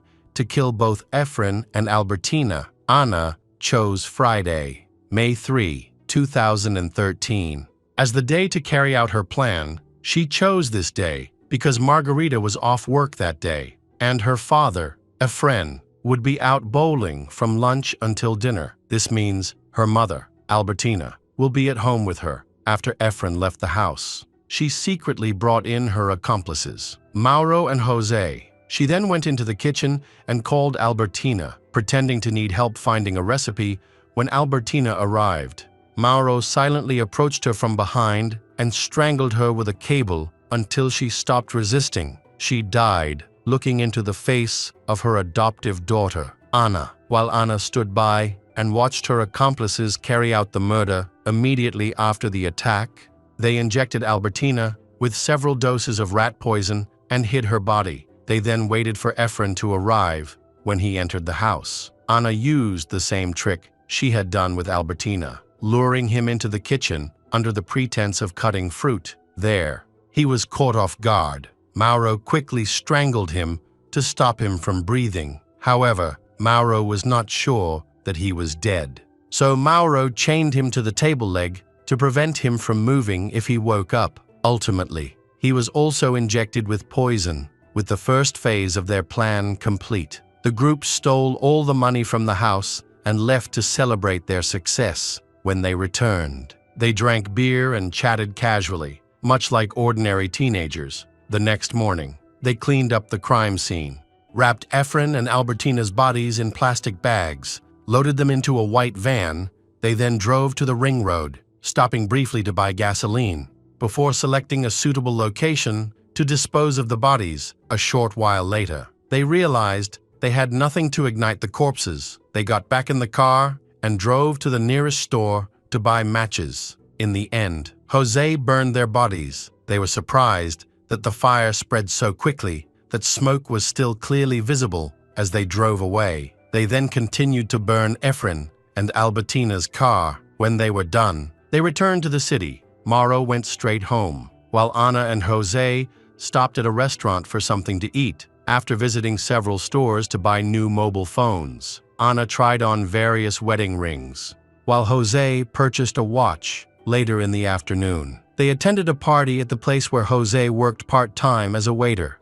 That evening, the ministerial police in the city of Chihuahua discovered the charred bodies of two unidentified individuals due to the unusual condition of the bodies. The police requested assistance from forensic experts at the city prosecutor's office. In response, an expert named David Ochoa was sent to the scene. David was the specialist the authorities routinely consulted to profile criminals. David arrived at the scene within 20 minutes. The site was an abandoned lot in the southern part of the city, notorious for being a haven for criminals. Upon arrival, he immediately noticed that the bodies were burned, judging by the condition of their teeth. He could easily tell that they were elderly. Their facial expressions suggested they were not anticipating the attack, showing no signs of fear or surprise. This led David to conclude that the victims likely trusted their killer over his 17 years of service. David had investigated 250 crime scenes. Part of his expertise involved constructing psychological profiles of criminals. He approached crime scenes as though they were works of art, analyzing every detail to understand the mind of the perpetrator. Even the smallest clues would reveal whether the attacker enjoyed inflicting pain or derived pleasure from the crime. Autopsies revealed that one victim was a woman in her 60s and the other a man in his 90s. The ages of the victims made the case extremely rare, especially since less than 1% of murders at the time involved people over 80. As experts worked to clarify the details of the incident, Ana attempted to report the disappearance of her parents, Efren and Albertina. Initially, she reached out to her aunt, who advised her to contact the police and file an official report. It seemed that she was very confused when she went to the police station to report her parents' absence for a long time. Ana explained to the police that, until a few days before her parents, Efren and Albertina, went missing, everything had been normal at home. After carefully reviewing her testimony, the police filed a report on the disappearance of Efren and Albertina. Police soon connected their disappearance to two bodies found earlier. After an investigation, the authorities had the results of the autopsy and confirmed that the two bodies found were Efren and Albertina. Since then, the police have focused all their efforts to clarify the massacre. According to investigators, they interviewed all relevant witnesses, including Ana. Initially, no one suspected her involvement. Everything unfolded according to her plan, and her tragic backstory helped her gain the trust of the police, who viewed her as a victim. However, Jose, a man with a troubled past, began to reveal contradictions in his testimony. Investigators pointed out inconsistencies in his testimony, causing him to waver. Within minutes, he confessed that he, Ana and Mauro, had killed her adoptive parents, Efren and Albertina, as part of a revenge plan she had devised. After confessing, he sought psychological support. Once he regained his composure, he provided a detailed account of the crime. According to Jose, the murders were motivated by Ana's resentment toward her adoptive parents, Efren and Albertina. One day, he asked if she wanted him to solve the problem for her. She agreed, and from that point on, the group worked together to devise a plan to kill Efren and Albertina. Meanwhile, Ana has a change of attitude after Jose is questioned again. Without hesitation, Ana confidently told the police that she felt no regret for her actions. Her only concern was that she could no longer marry Jose. The fact that she had taken the lives of her adoptive parents, who loved her like their own daughter, did not trouble her. According to Ana, she could no longer endure their presence in her life, and their murder gave her a sense of freedom. Her calm demeanor remained even as she recounted everything in court. Ana's calmness while committing this barbaric crime attracted the attention of the prosecutor's office. They noticed that she showed absolutely no remorse. Investigators and trial participants have emphasized Mauro's role, who is alleged to have suggested how the crime was carried out. Therefore, the prosecutor's office tried to prove that the crime was a deliberate crime with bad motives and aggravating circumstances, such as personal gain. Under the country's criminal code, such a crime can be punished with life imprisonment. In Anna's case, the law was applied differently. The Supreme Court determined that she was a minor at the time of the crime, meaning her maximum prison sentence could only be 15 years, and that was only if she were convicted of aggravated murder. In contrast, her accomplices, Jose and Mauro, faced the possibility of spending the rest of their lives in prison, according to available records. They appeared in court in 2013. Chilling testimonies from the criminals revealed disturbing details. Mauro, one of the accomplices, may have been mentally unstable at the time of the crime. He suggested that Jose and Anna use the stolen money to buy food and supplies for themselves, acting as if nothing had happened when the details of the case were clarified. Mauro was the most reckless and heartless person in the group. He is the one who gives orders and commands to Jose and Anna. The group gathered all the tools used in the crime, placed them in a bag, and loaded it into the car they used to transport the bodies. Upon arriving at the location, they had chosen to dispose of the bodies. Mauro took charge. He removed the bodies from the car and poured gasoline over them as their confessions were presented in court. The room was filled with cries of anguish. Some wept because they were hearing, for the first time, the horrifying details of how their loved ones were killed. Others were in shock, unable to believe that their children had been involved in a conspiracy to take the lives of two innocent people. Mauro's mother seemed to be the most affected by the situation. She occasionally glanced at their son, as if questioning whether he was still the same person she had raised.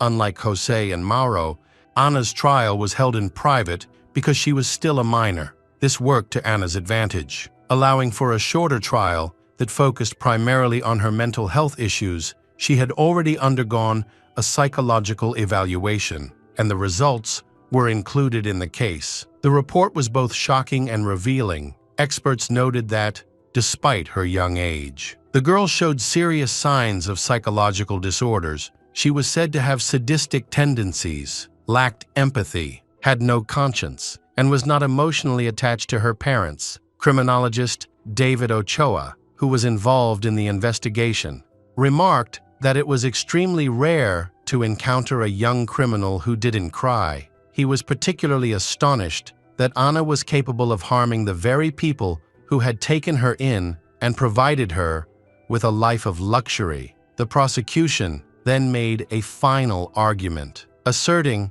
that Anna was fully aware of her physical inability to carry out the plan on her own. Despite her adoptive parents' advanced age, she sought out someone with physical strength to help carry out the plan. Anna pleaded guilty to the murder of her adoptive parents under aggravating circumstances, as well as to robbery. As a result, she was sentenced to 14 years and 6 months in prison and was transferred to a social reintegration center for juvenile offenders. In contrast, her two accomplices, Jose and Mauro, who were adults at the time of the crime, each received a 37 years prison sentence. It is important to clarify the charges brought against each of the criminals. Judicial representatives concluded that, during different stages of the incident that led to the deaths of Efren and Albertina, both Anna and Mauro acted as the organizers. Anna was the one who proposed killing her adoptive parents, Efren and Albertina. However, it was Mauro who devised the plan for the crime. Consequently, Mauro was considered the main perpetrator as he executed the plan. While Anna played the role of an accomplice, Anna provided Jose and Mauro with information about her adoptive parents, chose the date of the attack, and assisted in preparing the crime after the verdict was announced. Relatives of Efren and Albertina spoke out. They could not believe that this had happened to their loved ones. They also found it disturbing that Anna showed no visible signs of remorse. One of Efren's nephews mentioned that Anna was not only loved by her foster parents, but also had all her wishes fulfilled. He said that although Anna sometimes showed rudeness like other teenage girls, she was still a gentle child. Additionally, Efren's family announced their intention to appeal to the state Congress to lower the age of criminal responsibility to 16 years. This is because Anna, due to her young age, could be released from prison relatively soon. Despite the severity of her crime, they found this deeply unjust, while they understand that lowering the age of criminal responsibility will not apply to Anna. They hope it can help prevent similar tragedies in the future, as Efren and Albertina's families grieved their loss. Many of Anna's close friends were in shock. They could not believe she was capable of committing such a crime. Eventually, they decided to cut all ties with her, vowing never to speak to her again or visit her in prison. One of the people most affected by the tragedy was Margarita, Anna's former nanny. Devastated by the news of such a horrific crime, Margarita appeared in public in the days that followed looking exhausted. With dark circles under her eyes, she seemed so frail that many believed she might require immediate medical attention.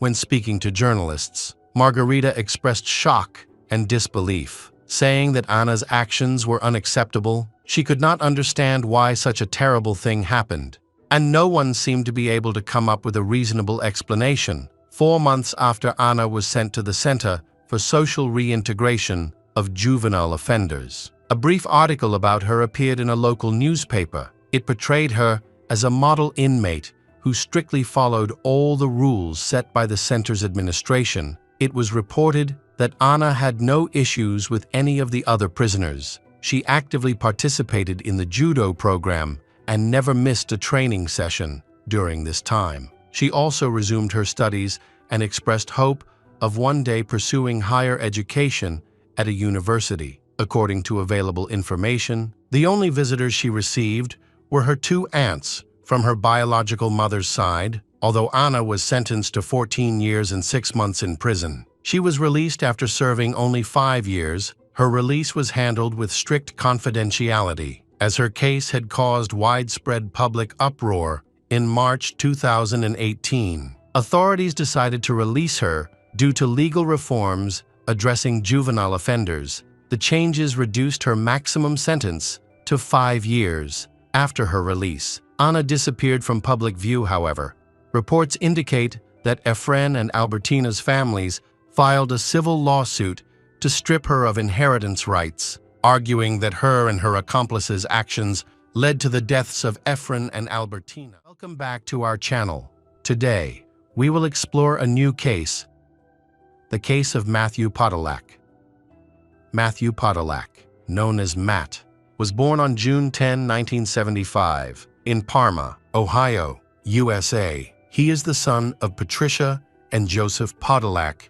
In high school, he was a member of the hockey team. After graduating, Matthew joined the United States Navy and completed his military service. Upon returning to civilian life, he worked at an industrial finishing company owned by his uncle. However, Matthew's work environment was challenging, according to his sister, Chrissy DeLuca. Some of his co-workers disliked him, partly because he was set to receive a promotion they believed he did not deserve. Meanwhile, his uncle was grooming him to eventually take over the business. Matthew had a passion for outdoor activities and enjoyed boating, hiking, fishing, hunting, as well as playing softball and hockey in his free time. In 2003, he met Holly McFeature, and they quickly began dating. They soon moved into a house in Cleveland. Friends described Matthew as overjoyed to have found someone with whom he could build a family. Within a year, their first daughter, Samantha, was born, and 2 years later, they welcomed a son, Josh. Holly also had a child from a previous relationship. Matthew's mother, Patricia, remarked, "When Matthew fell in love, he fell in love 110%, and he really loved Holly." So, in a short span of time, Matthew transitioned from being a bachelor to a father of 3. The first few years of his relationship with Holly were filled with mutual understanding, love, and passion. By the mid-20s, Matthew and Holly's relationship had become strained. They frequently arguments and full of disagreements. When they fought, he would leave home and spend the night at a friend's house. This happened repeatedly, and Matthew's friends urged him to end the relationship, as they felt Holly was selfish and untrustworthy. However, Matthew always returned to Holly. He had a life insurance policy naming Holly as the beneficiary. His friends advised him to remove her as the beneficiary, but he ignored their suggestions. According to Russell, Matthew's best friend, his emotions during this time fluctuated dramatically. He was sometimes very happy, at other times crying, and occasionally seemed scared. Russell also observed that Matthew had become depressed. Still, Matthew remained hopeful about raising his 3 children, concerned about the unstable environment at home. Russell advised him to take precautions, including removing any weapons from the house. In 2006, after the hockey season ended, Matthew started gambling online, which led to significant financial losses. His family and friends noticed that he seemed unwell and increasingly depressed. Following their advice, he consulted a doctor who prescribed antidepressants. By the spring of 2006, Matthew's health began to worsen. On Memorial Day, Russell became very concerned about Matthew's physical condition. Russell asked Matthew to help move a motor from one boat to another, but Matthew, who used to be very strong, had gained weight, was sweating heavily. He complained of back pain and said he had lost strength. Russell urged him to seek medical attention and recommended a doctor. Matthew visited the doctor on July 26, 2006, before the appointment. He called Russell to ask for directions to the doctor's office. During the call,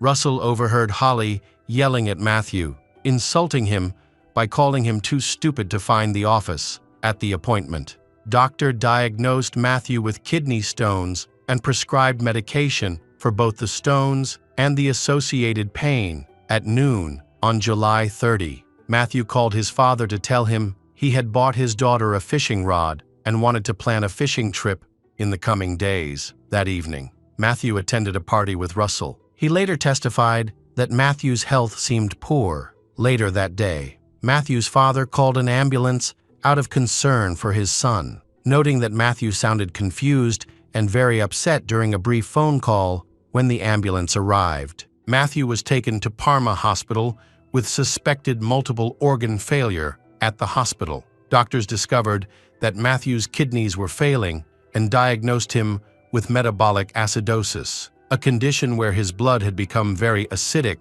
Dr. Mandate, one of the ambulance crew doctors, suspected that Matthew might have ingested a toxic substance like methanol or antifreeze. Holly was present at the hospital, and when asked if Matthew had swallowed antifreeze or rubbing alcohol, she denied it. The following day, on July 31, 2006, Matthew passed away in the hospital due to kidney failure, according to Dr. Mandate. Metabolic acidosis is usually caused by breathing problems, but this was not the case for Matthew.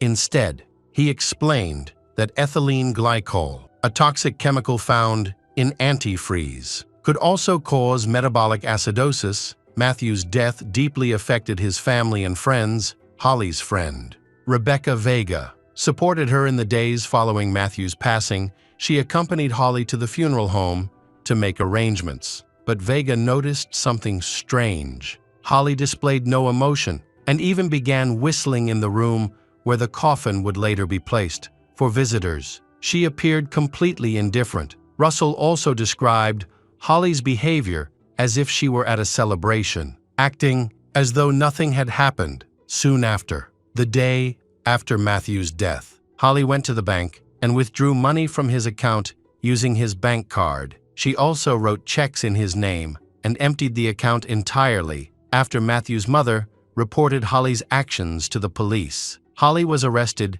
and charged with 2 counts of forgery. Holly later agreed to pay damages, claiming she had taken the money to provide for the children after Matthew's death. Holly was the beneficiary of Matthew's life insurance policy, but the payout was small. She received only $10 2 weeks after Matthew's death. Rebecca visited her and noticed open bottles of cleaning products in the house, concerned about the safety of the young children living there. Rebecca asked Holly about them. Holly explained that one of the bottles contained antifreeze, which Matthew had allegedly used for his boat. However, Russell said that Matthew had not had a working boat since 2004 or 2005, when the boat's engine failed. After Matthew passed away, all his belongings were removed from the house. Holly gave Matthew's computer to a friend to erase some of its contents and destroyed his clothes by cutting them up and throwing them away. Now his father and brother have no things left of Matthew to remember. The autopsy revealed that Matthew had large amounts of ethylene glycol, the active ingredient in antifreeze, in his system. Holly claimed that Matthew might have ingested it intentionally to harm himself. However, the medical examiner was unable to determine the cause of death. Additionally, Holly told she had no idea what antifreeze was. She gave conflicting accounts to others, including telling a friend that Matthew had died at work. She also said that one of his colleagues could have poisoned him out of envy because he was the boss's nephew and had an advantage over other employees. However, Matthew's family believed that the culprit could have been someone much closer. Holly's sister claimed that Holly cried in the car before the funeral, but her lack of emotion during the service surprised Matthew's family. Later that year, Holly met Jameson Kennedy, her ex-boyfriend, at a bar by the spring of 2008. They had started dating, but Holly never shared any details about Matthew's death with him. Jameson had a serious criminal history and struggled with alcohol and banned substance. In September 2008, while drinking and intimate, Holly became very emotional and began talking about Matthew.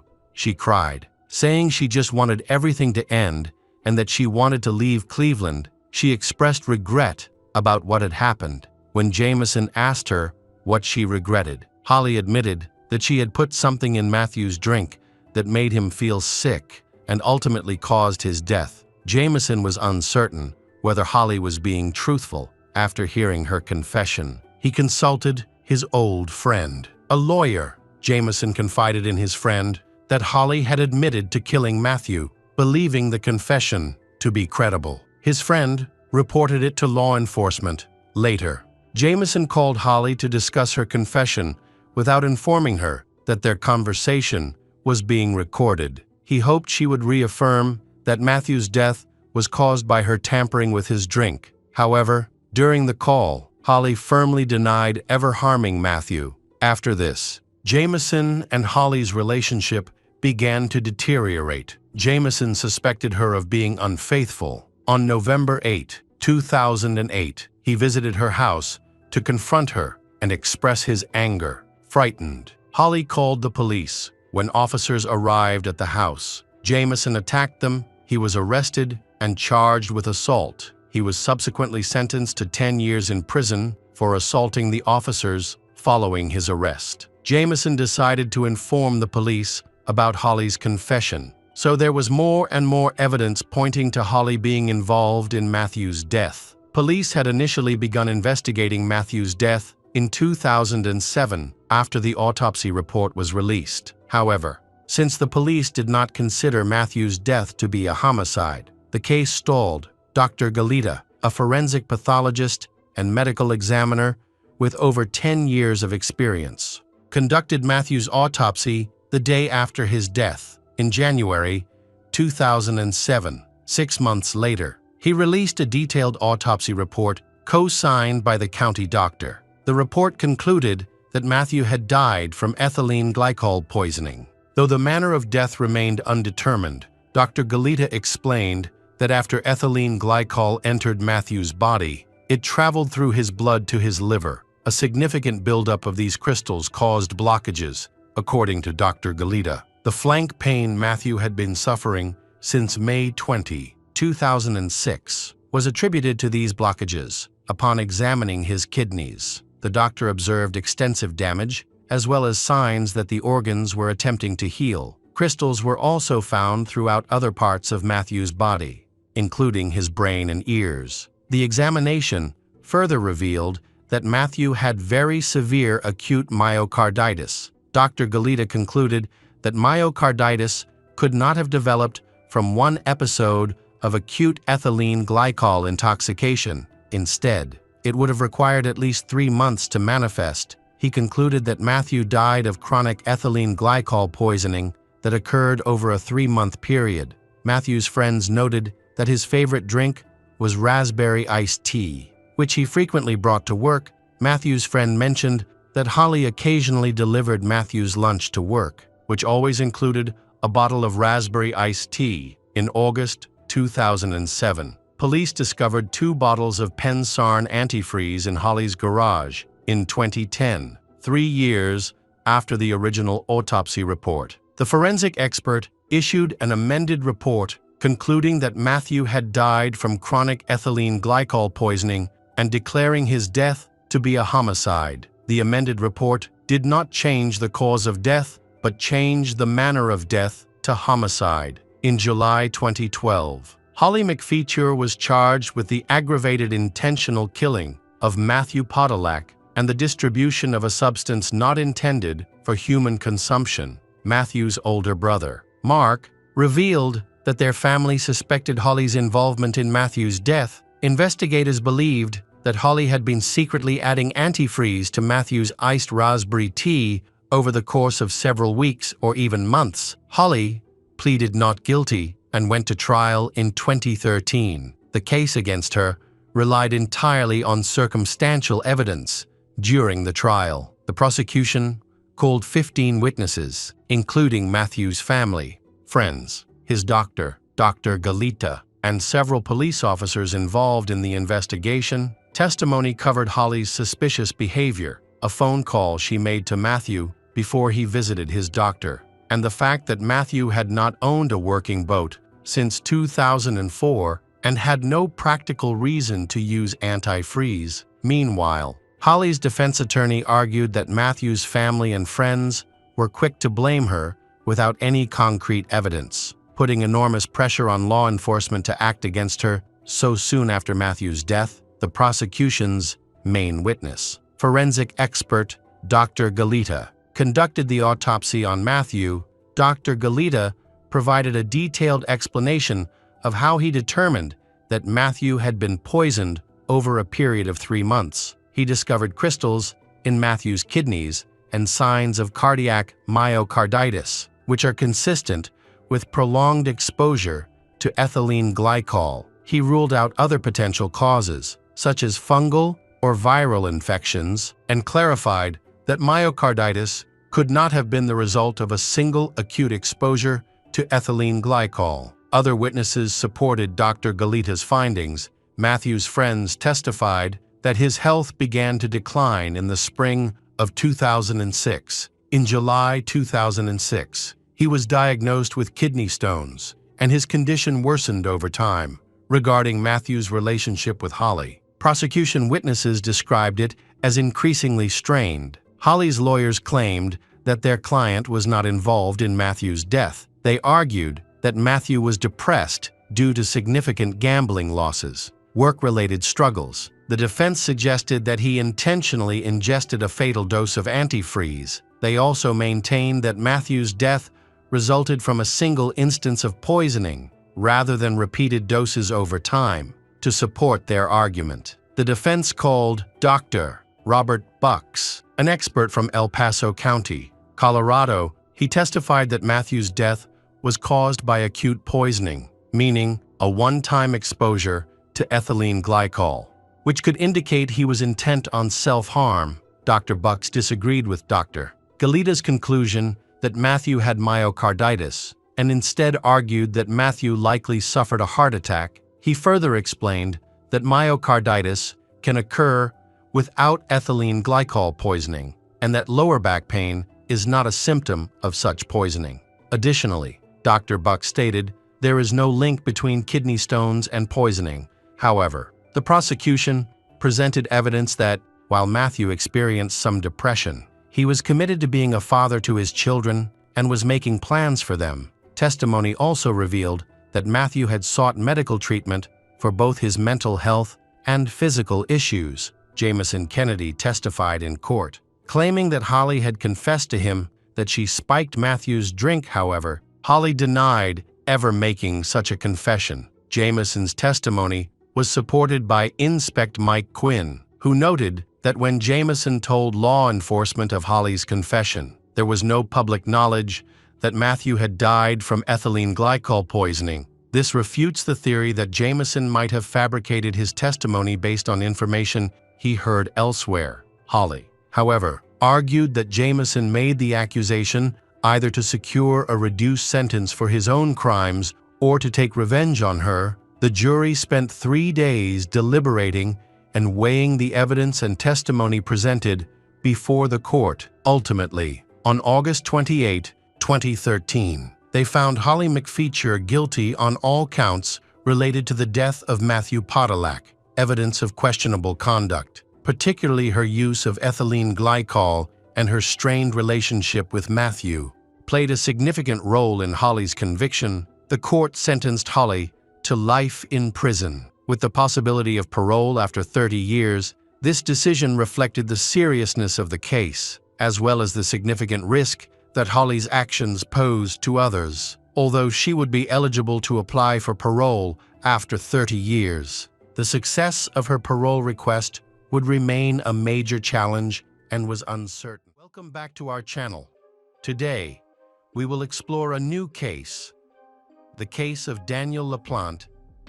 In 1986, Frank Bowen, with his 2 daughters, Tina Bowen and Karen Bowen, experienced a series of terrifying events at their home in Townsend, Massachusetts. The girls initially believed that the house was haunted when strange phenomena began to occur, such as furniture being shuffled, strange noises coming from the walls, and threatening words written on mirrors and walls in a red material that looked like blood. These events left the family in extreme fear. Frank Bowen initially thought that his daughters were imagining things or playing a prank, but all doubts disappeared when he was faced with the terrifying truth. The person behind these bizarre events was Daniel LaPlante, a 16-year-old boy who lived nearby.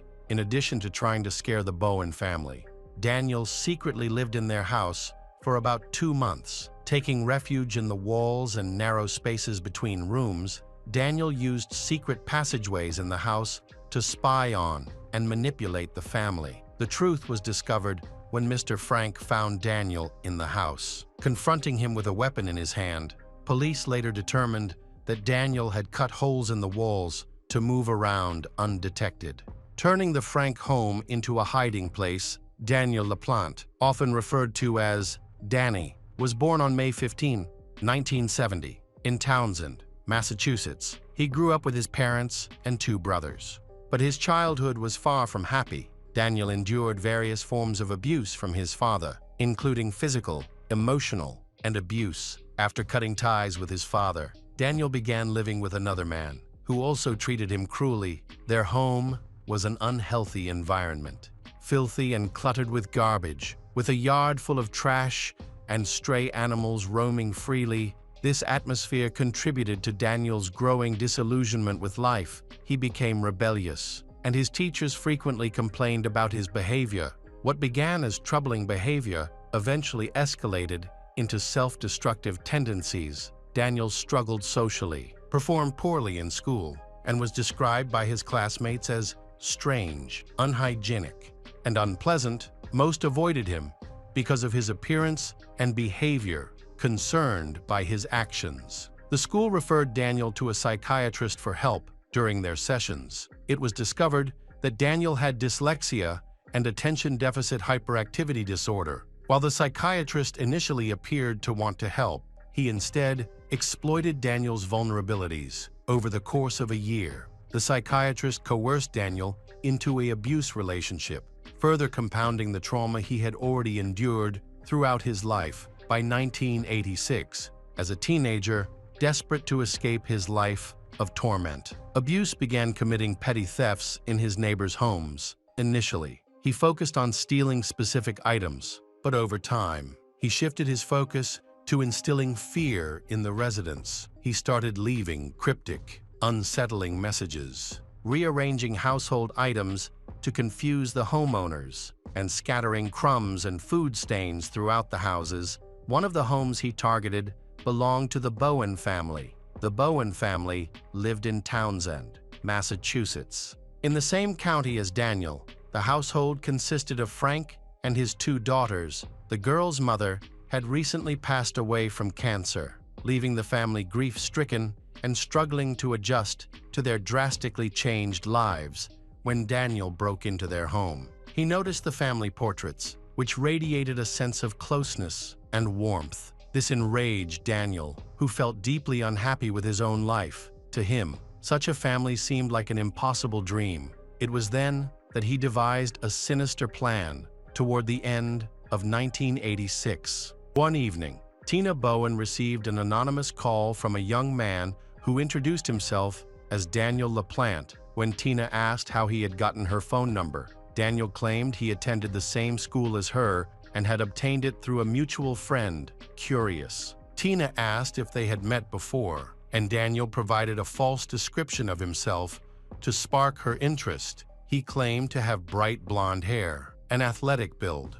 and said he lived in her neighborhood. During their conversations, which continued for about a week, Daniel was very polite and charming, successfully gaining Tina's trust. After much persuasion, Daniel convinced Tina to go on a date with him. He offered to pick her up from her home, and his imagined charm seemed to win her over. However, when the big evening arrived, Daniel made no effort to clean up his appearance when he showed up at the Bowen house and rang the doorbell. Tina immediately realized that everything he had claimed on the phone was untrue. As she opened the door, she saw that Daniel looked nothing like his description. His clothes were dirty, his physique was far from athletic, and his hair was dark instead of blonde. Despite her disappointment, Tina felt there might still be some trace of the charming man she had spoken with beneath it all. So, she decided to give him a chance. While they were walking together, Tina shared with Daniel that her mother had recently passed away from cancer.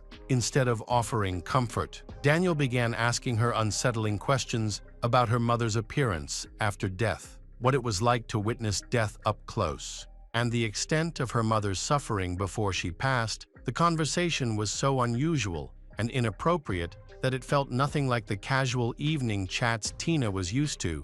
An hour into the date, Tina didn't leave, though she found the entire experience deeply strange and upsetting. She had never encountered someone so fixated on her mother's death, and Daniel's blunt, insensitive questions showed no regard for the pain she and her family had endured. This left she feeling profoundly sad. Tina later expressed her sadness to her younger sister, saying how much she missed their mother and how desperately she wished to speak with her again. One evening, while home alone, Tina and her sister decided to try contacting their mother's spirit using a Ouija board. They went down to the basement and, with little expectation that it would work, began the ritual. However, their efforts were unsuccessful when they heard their father returning from work. The sisters quickly hid the Ouija board and went back to their room. Later that night, just after midnight, Tina and Karen were startled awake by a series of knocks on their bedroom wall.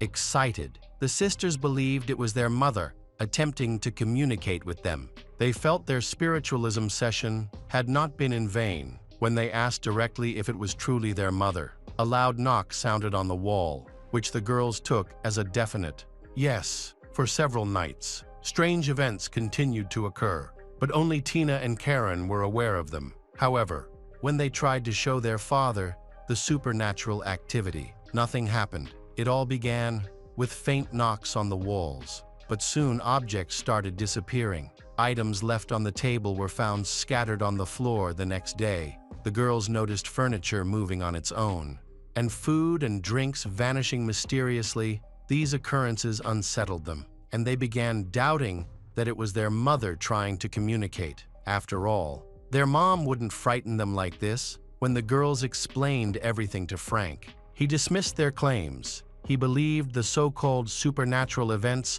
were just the girls acting out. Frank assumed Tina and Karen were seeking attention and tried to remain patient, convinced they would eventually overcome their pain. However, as time went on, Tina and Karen became increasingly terrified of their own home. The knocks on the walls and other strange happenings were driving them to the brink. Still, Frank refused to believe Tina and Karen. In desperation, Tina decided to confront the spirit directly. Now, she's certain it wasn't their late mother. Tina grabbed a knife from the kitchen and, along with Karen, went down to the basement. On one of the walls, they found a message written in red letters, which they immediately assumed was blood. The message read, "I am in your room. Find me." Terrified, Tina and Karen ran to the neighbor's house. Desperate to escape the torment they believed was caused by the spirit they had summoned, Tina and Karen anxiously waited for their father to return home from work.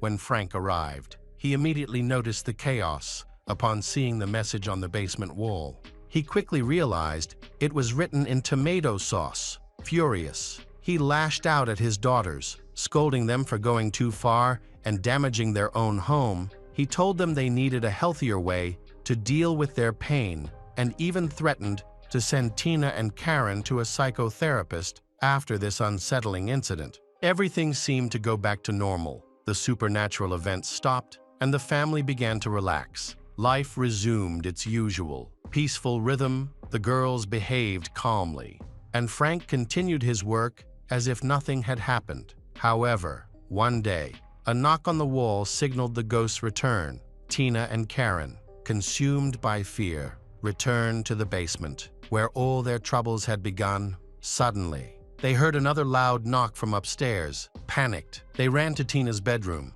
only to find a chilling message written in large red letters on the wall.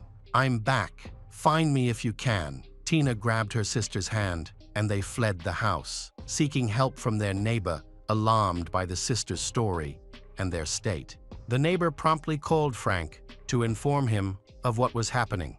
When Frank heard that his daughters were involved in another disturbing incident, he rushed home to address the situation. Convinced his daughters' actions were escalating, he decided to get to the bottom of it. Upon arriving at the neighbor's house, Frank questioned Tina and Karen about the events, shaking with fear. They said everything, including the unsettling message they had discovered, determined to put an end to their fears. Frank decided to go back to the house alone to investigate. As he stepped inside, Frank was met with chaos. The entire house was in disarray. Clothes and belongings were scattered across the floor. He immediately realized this mess was far beyond what his daughters could have caused. When he entered Tina's bedroom, he found the same disturbing message the girls had described earlier, and now an additional chilling note was scrawled beneath it. "Marry me, confused and uneasy." Frank felt something was terribly wrong. A shiver ran down his spine as he sensed a presence behind him. Turning around, his heart sank. In the corner of the room stood a young man. The man was dressed in Frank's late wife's wedding dress and a blonde wig, even more horrifying. He was holding an axe, though shaken to his core. Frank quickly realized one thing. This was no ghost. Frank chased the intruder until this man fled and disappeared from sight immediately afterward. He called the police. Investigators conducted a thorough search of the house and discovered a hidden space behind a closet in one of the rooms. Inside the wall, they found a small door leading to an underground cavity or passageway between the house's walls, large enough for someone to move through. When a police officer entered the hidden area, they found Daniel curled up in a ball in one corner. Daniel was arrested, with Frank identifies him as the man in the wedding dress who threatened Frank with an axe. Later, authorities uncovered more troubling details about the incident. Tina confided in her father about an unsettling date she had gone on with Daniel a few months earlier. Investigators determined that Daniel had used the hidden passageways to torment Tina and Karen inside the space. Police found a sleeping bag, clothing belonging to the family, and leftover food. The most disturbing discovery, however, was that the secret space connected to every room in the house. This allowed Daniel to move through the walls undetected, spy on the family, and communicate with the girls through the distinct knocking sounds that had terrified them at the time of his arrest. 16-year-old Daniel was sent to a juvenile facility when he turned 17. Court documents were filed to begin trying his case as an adult. He faced multiple charges, including robbery, burglary, and property damage. in October 1987. Daniel was released on bail after his mother paid nearly $10 for his release after returning to his mother and stepfather's home. Daniel was instructed to stay out of trouble and await his court date on December 11, 1987. However, he ignored these instructions and resumed burglarizing nearby homes during one of these break-ins. He found a weapon, which he took with him in November. His stepfather discovered the weapon hidden in a laundry basket when confronted. Daniel lied and refused to reveal where he had obtained the weapon, although his stepfather confiscated it. It was unclear whether Daniel had access to another one on December 1, 1987. Daniel walked approximately 2 kilometers to reach the large, comfortable mansion of the Gustafson family. The family consisted of 33-year-old Priscilla, her husband Andrew, their 2 children, 7-year-old Abigail and 5-year-old William, and Priscilla is pregnant with their 3rd child. The Gustafson family were a close-knit family dedicated to helping others. Andrew worked as a lawyer and was often away from home, while Priscilla worked at a kindergarten, sang in a choir, and actively participated in their church. On that tragic day, when Daniel broke into their home, only Priscilla and William were there. At this time, Abigail was still at school. He overpowered Priscilla, dragged her into the bedroom, and assaulted her. Afterwards, he suffocated her with a pillow to muffle the sound, and then attacked her twice in the head. Once Priscilla was dead, Daniel turned his attention to William. He carried the boy to a filled bathtub on the 2nd floor and drowned him. Shortly after Abigail arrived home from school, Daniel immediately grabbed Abigail, took her to the bathtub on the 1st floor, and drowned her in it. Just like William, when Andrew arrived at the house around 6 p.m., he immediately sensed something was wrong. The children were not playing as they usually did, and his wife did not come to greet him in the hallway when he called out for Priscilla. There was no response. Concerned, Andrew went to the bedroom, where he discovered a horrifying scene.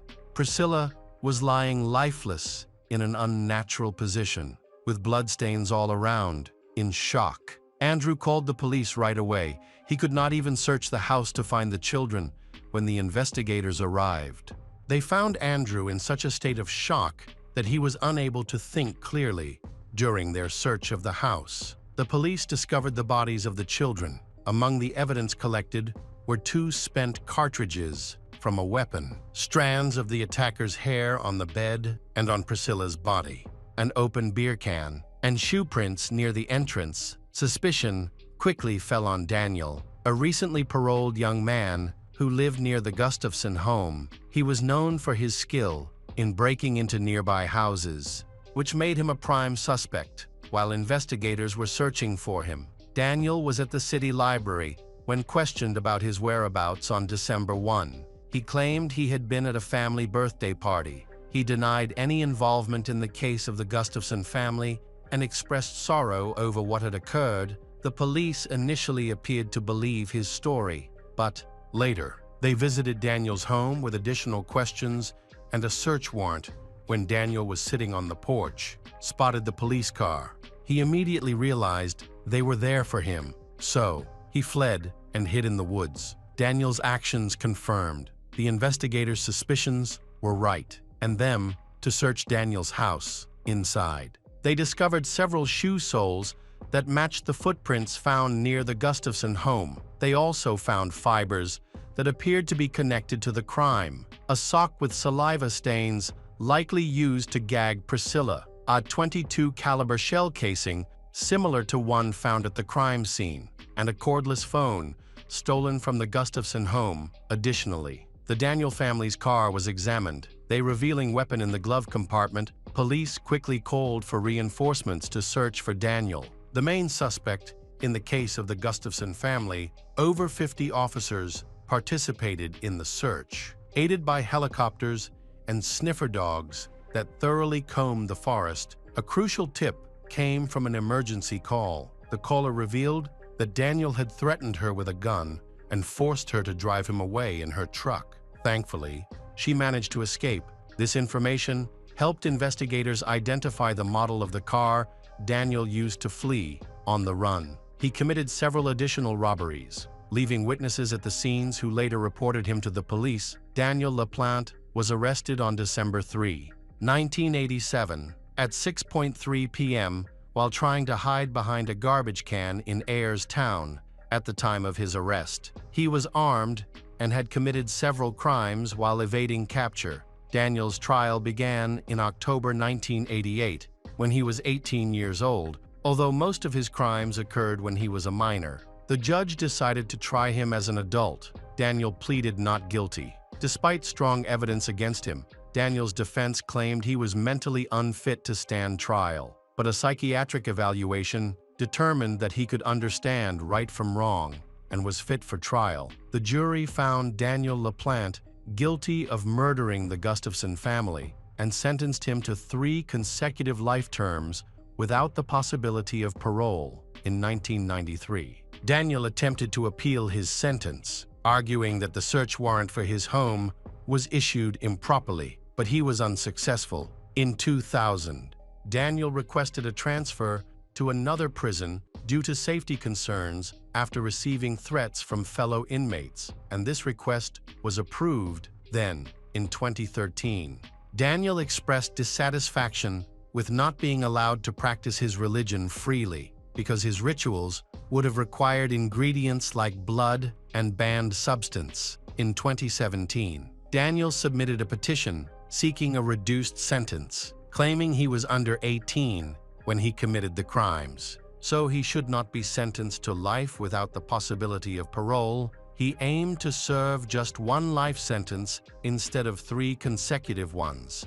However, his request was denied because he was required to serve time for each life he had ruined. His statement to the judge was as follows: "I cannot adequately express the weight of my actions. I have taken the lives of 3 innocent people because of my choices. A 5-year-old boy will never celebrate his 6th birthday, and 7-year-old girls will never turn 8. Their mother will not have a 3rd child, and I have robbed an unborn baby of its first breath. This woman may never hear the words, 'I love you' again to my family. I am deeply sorry for the pain I have caused. My remorse is profound and heartfelt." In 2019, Daniel LaPlante applied for parole again, but the authorities was decided that his request would not be reviewed until 2032. Many believe that Daniel lacks the capacity for remorse or any genuine feelings, and they see him as someone who is capable of psychological torment and brutal killings. This raises concerns that if he is released, he may seek out new victims. Welcome back to our channel. Today we will explore a new case. The case of Mike and Missy McIvor.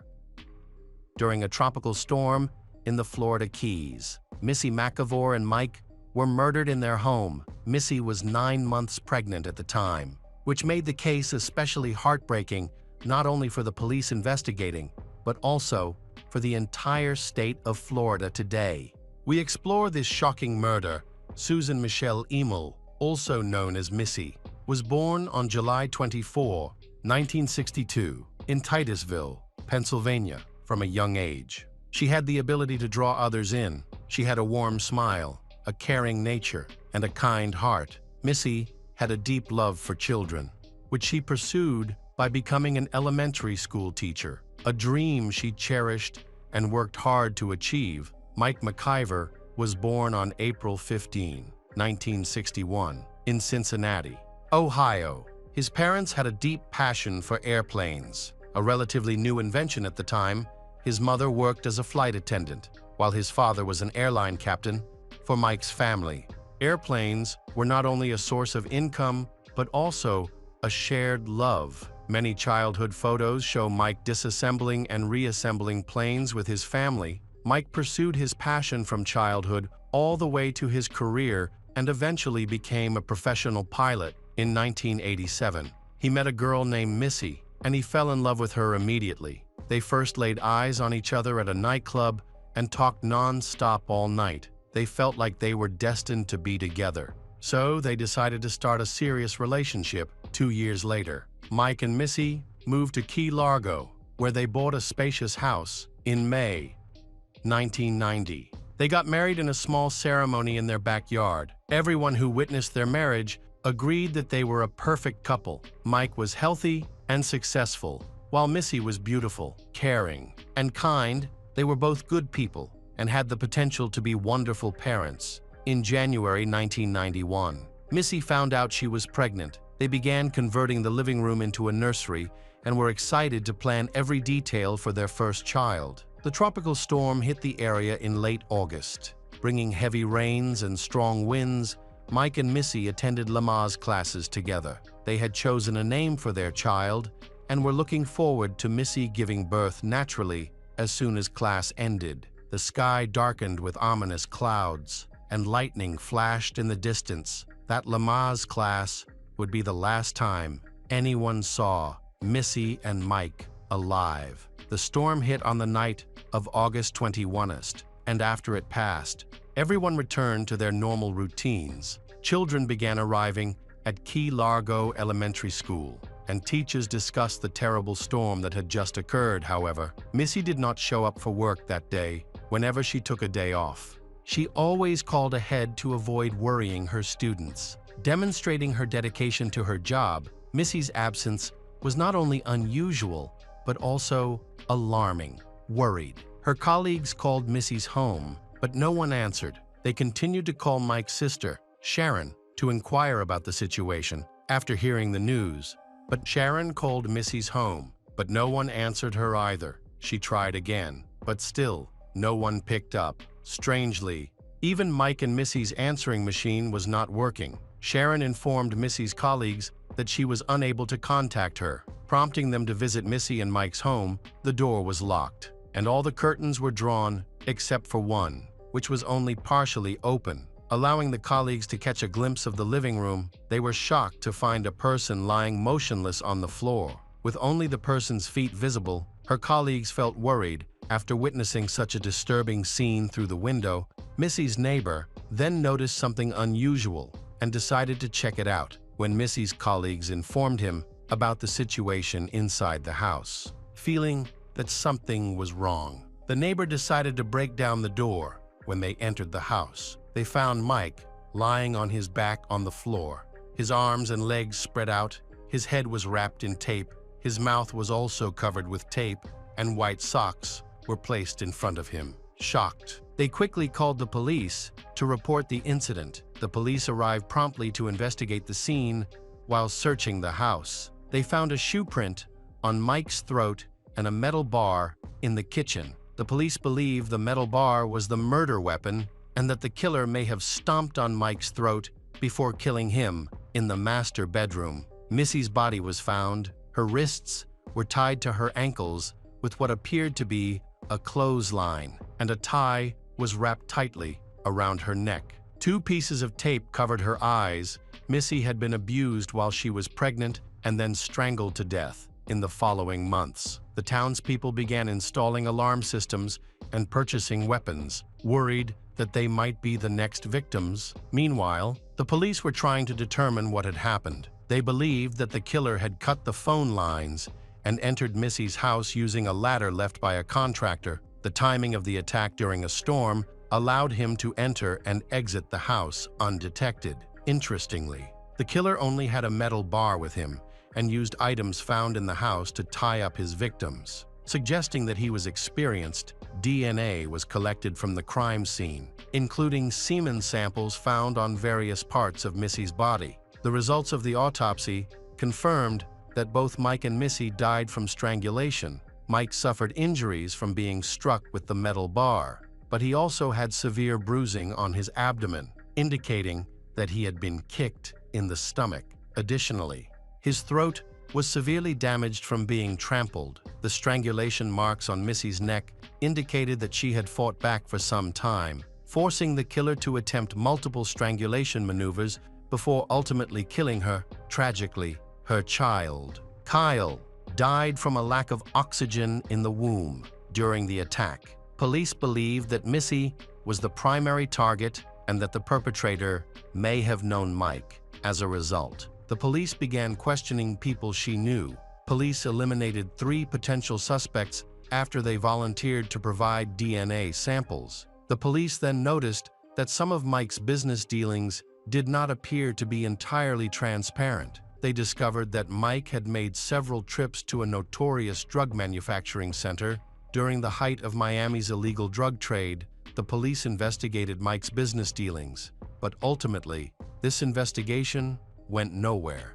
As there was no evidence that Mike was involved in any illegal activity, time passed without much progress. Then, unexpectedly, there was a breakthrough in the case. Renowned FBI psychologist Dale Hinman was brought in and used the available evidence to create a detailed psychological profile of the killer. She suggested that the killer may have a criminal record, that he knew at least some aspects of Missy's habits, and that he may have been obsessed with her. This was a major turning point in the investigation. A police officer has been trying to catch a suspect named Thomas Overton for years. Thomas is believed to be responsible for the attack and murder of a 20-year-old girl. The girl was last seen at a movie theater where Thomas worked, and her body was later discovered wrapped in a tarp with popcorn kernels nearby. Although the police suspect Thomas, there is no direct evidence linking him to the crime. Thomas later became the prime suspect in the murders of Missy and Mike. However, there is still no direct evidence linking him to their murders. On October 6, 1996, Thomas was arrested while committing an armed robbery and was imprisoned for this crime. He later injured himself in a failed escape attempt while being transported to prison. He asked the paramedics to provide him with gauze. The police collected DNA from the swab and compared it to evidence found at Missy's home, confirming his involvement in the crime. Shortly thereafter, Mike confessed to the murder. He had previously worked at a gas station that Missy often visited, and he had attempted to flirt with her, which she found offensive. She confided in others about the encounter, especially since she was 8 months pregnant at the time, the night before her death. Missy told Mike's sister, Sharon, that Mike had approached her again.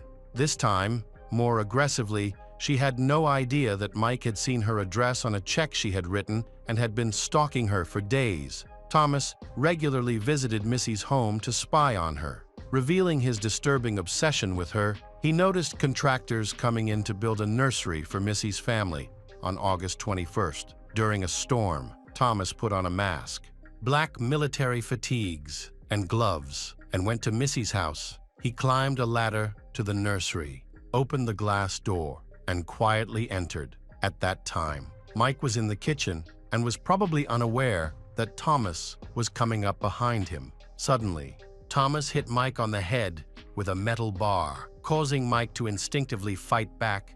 A struggle broke out, but Thomas eventually overpowered Mike and strangled him to death during this attack. Missy entered the room, saw what was happening, screamed, and ran to her bedroom. Thomas followed her, and in his confession, he claimed that she begged for her life and tried to tell him that she was pregnant. However, her words had no effect on him. He then killed Missy and abused her. The trial of Thomas Overton began on October 17, 1998. Prosecutors presented new evidence, including photos of Missy's pregnant belly that Thomas took after she was killed. During the trial, Thomas smiled and gestured towards Mike and Missy's family. Throughout the proceedings, he remained cold and cruel, seemingly enjoying the attention and considering himself a victor. Despite the overwhelming evidence of his guilt, on March 18, 1999, Thomas Overton was sentenced to death for the murders of Mike and Missy McIver. He is currently on death row and has shown no remorse for his actions. Mike's parents died shortly after his death. Unable to cope with the loss, Mike's sister, Sharon, described Thomas as the embodiment of evil.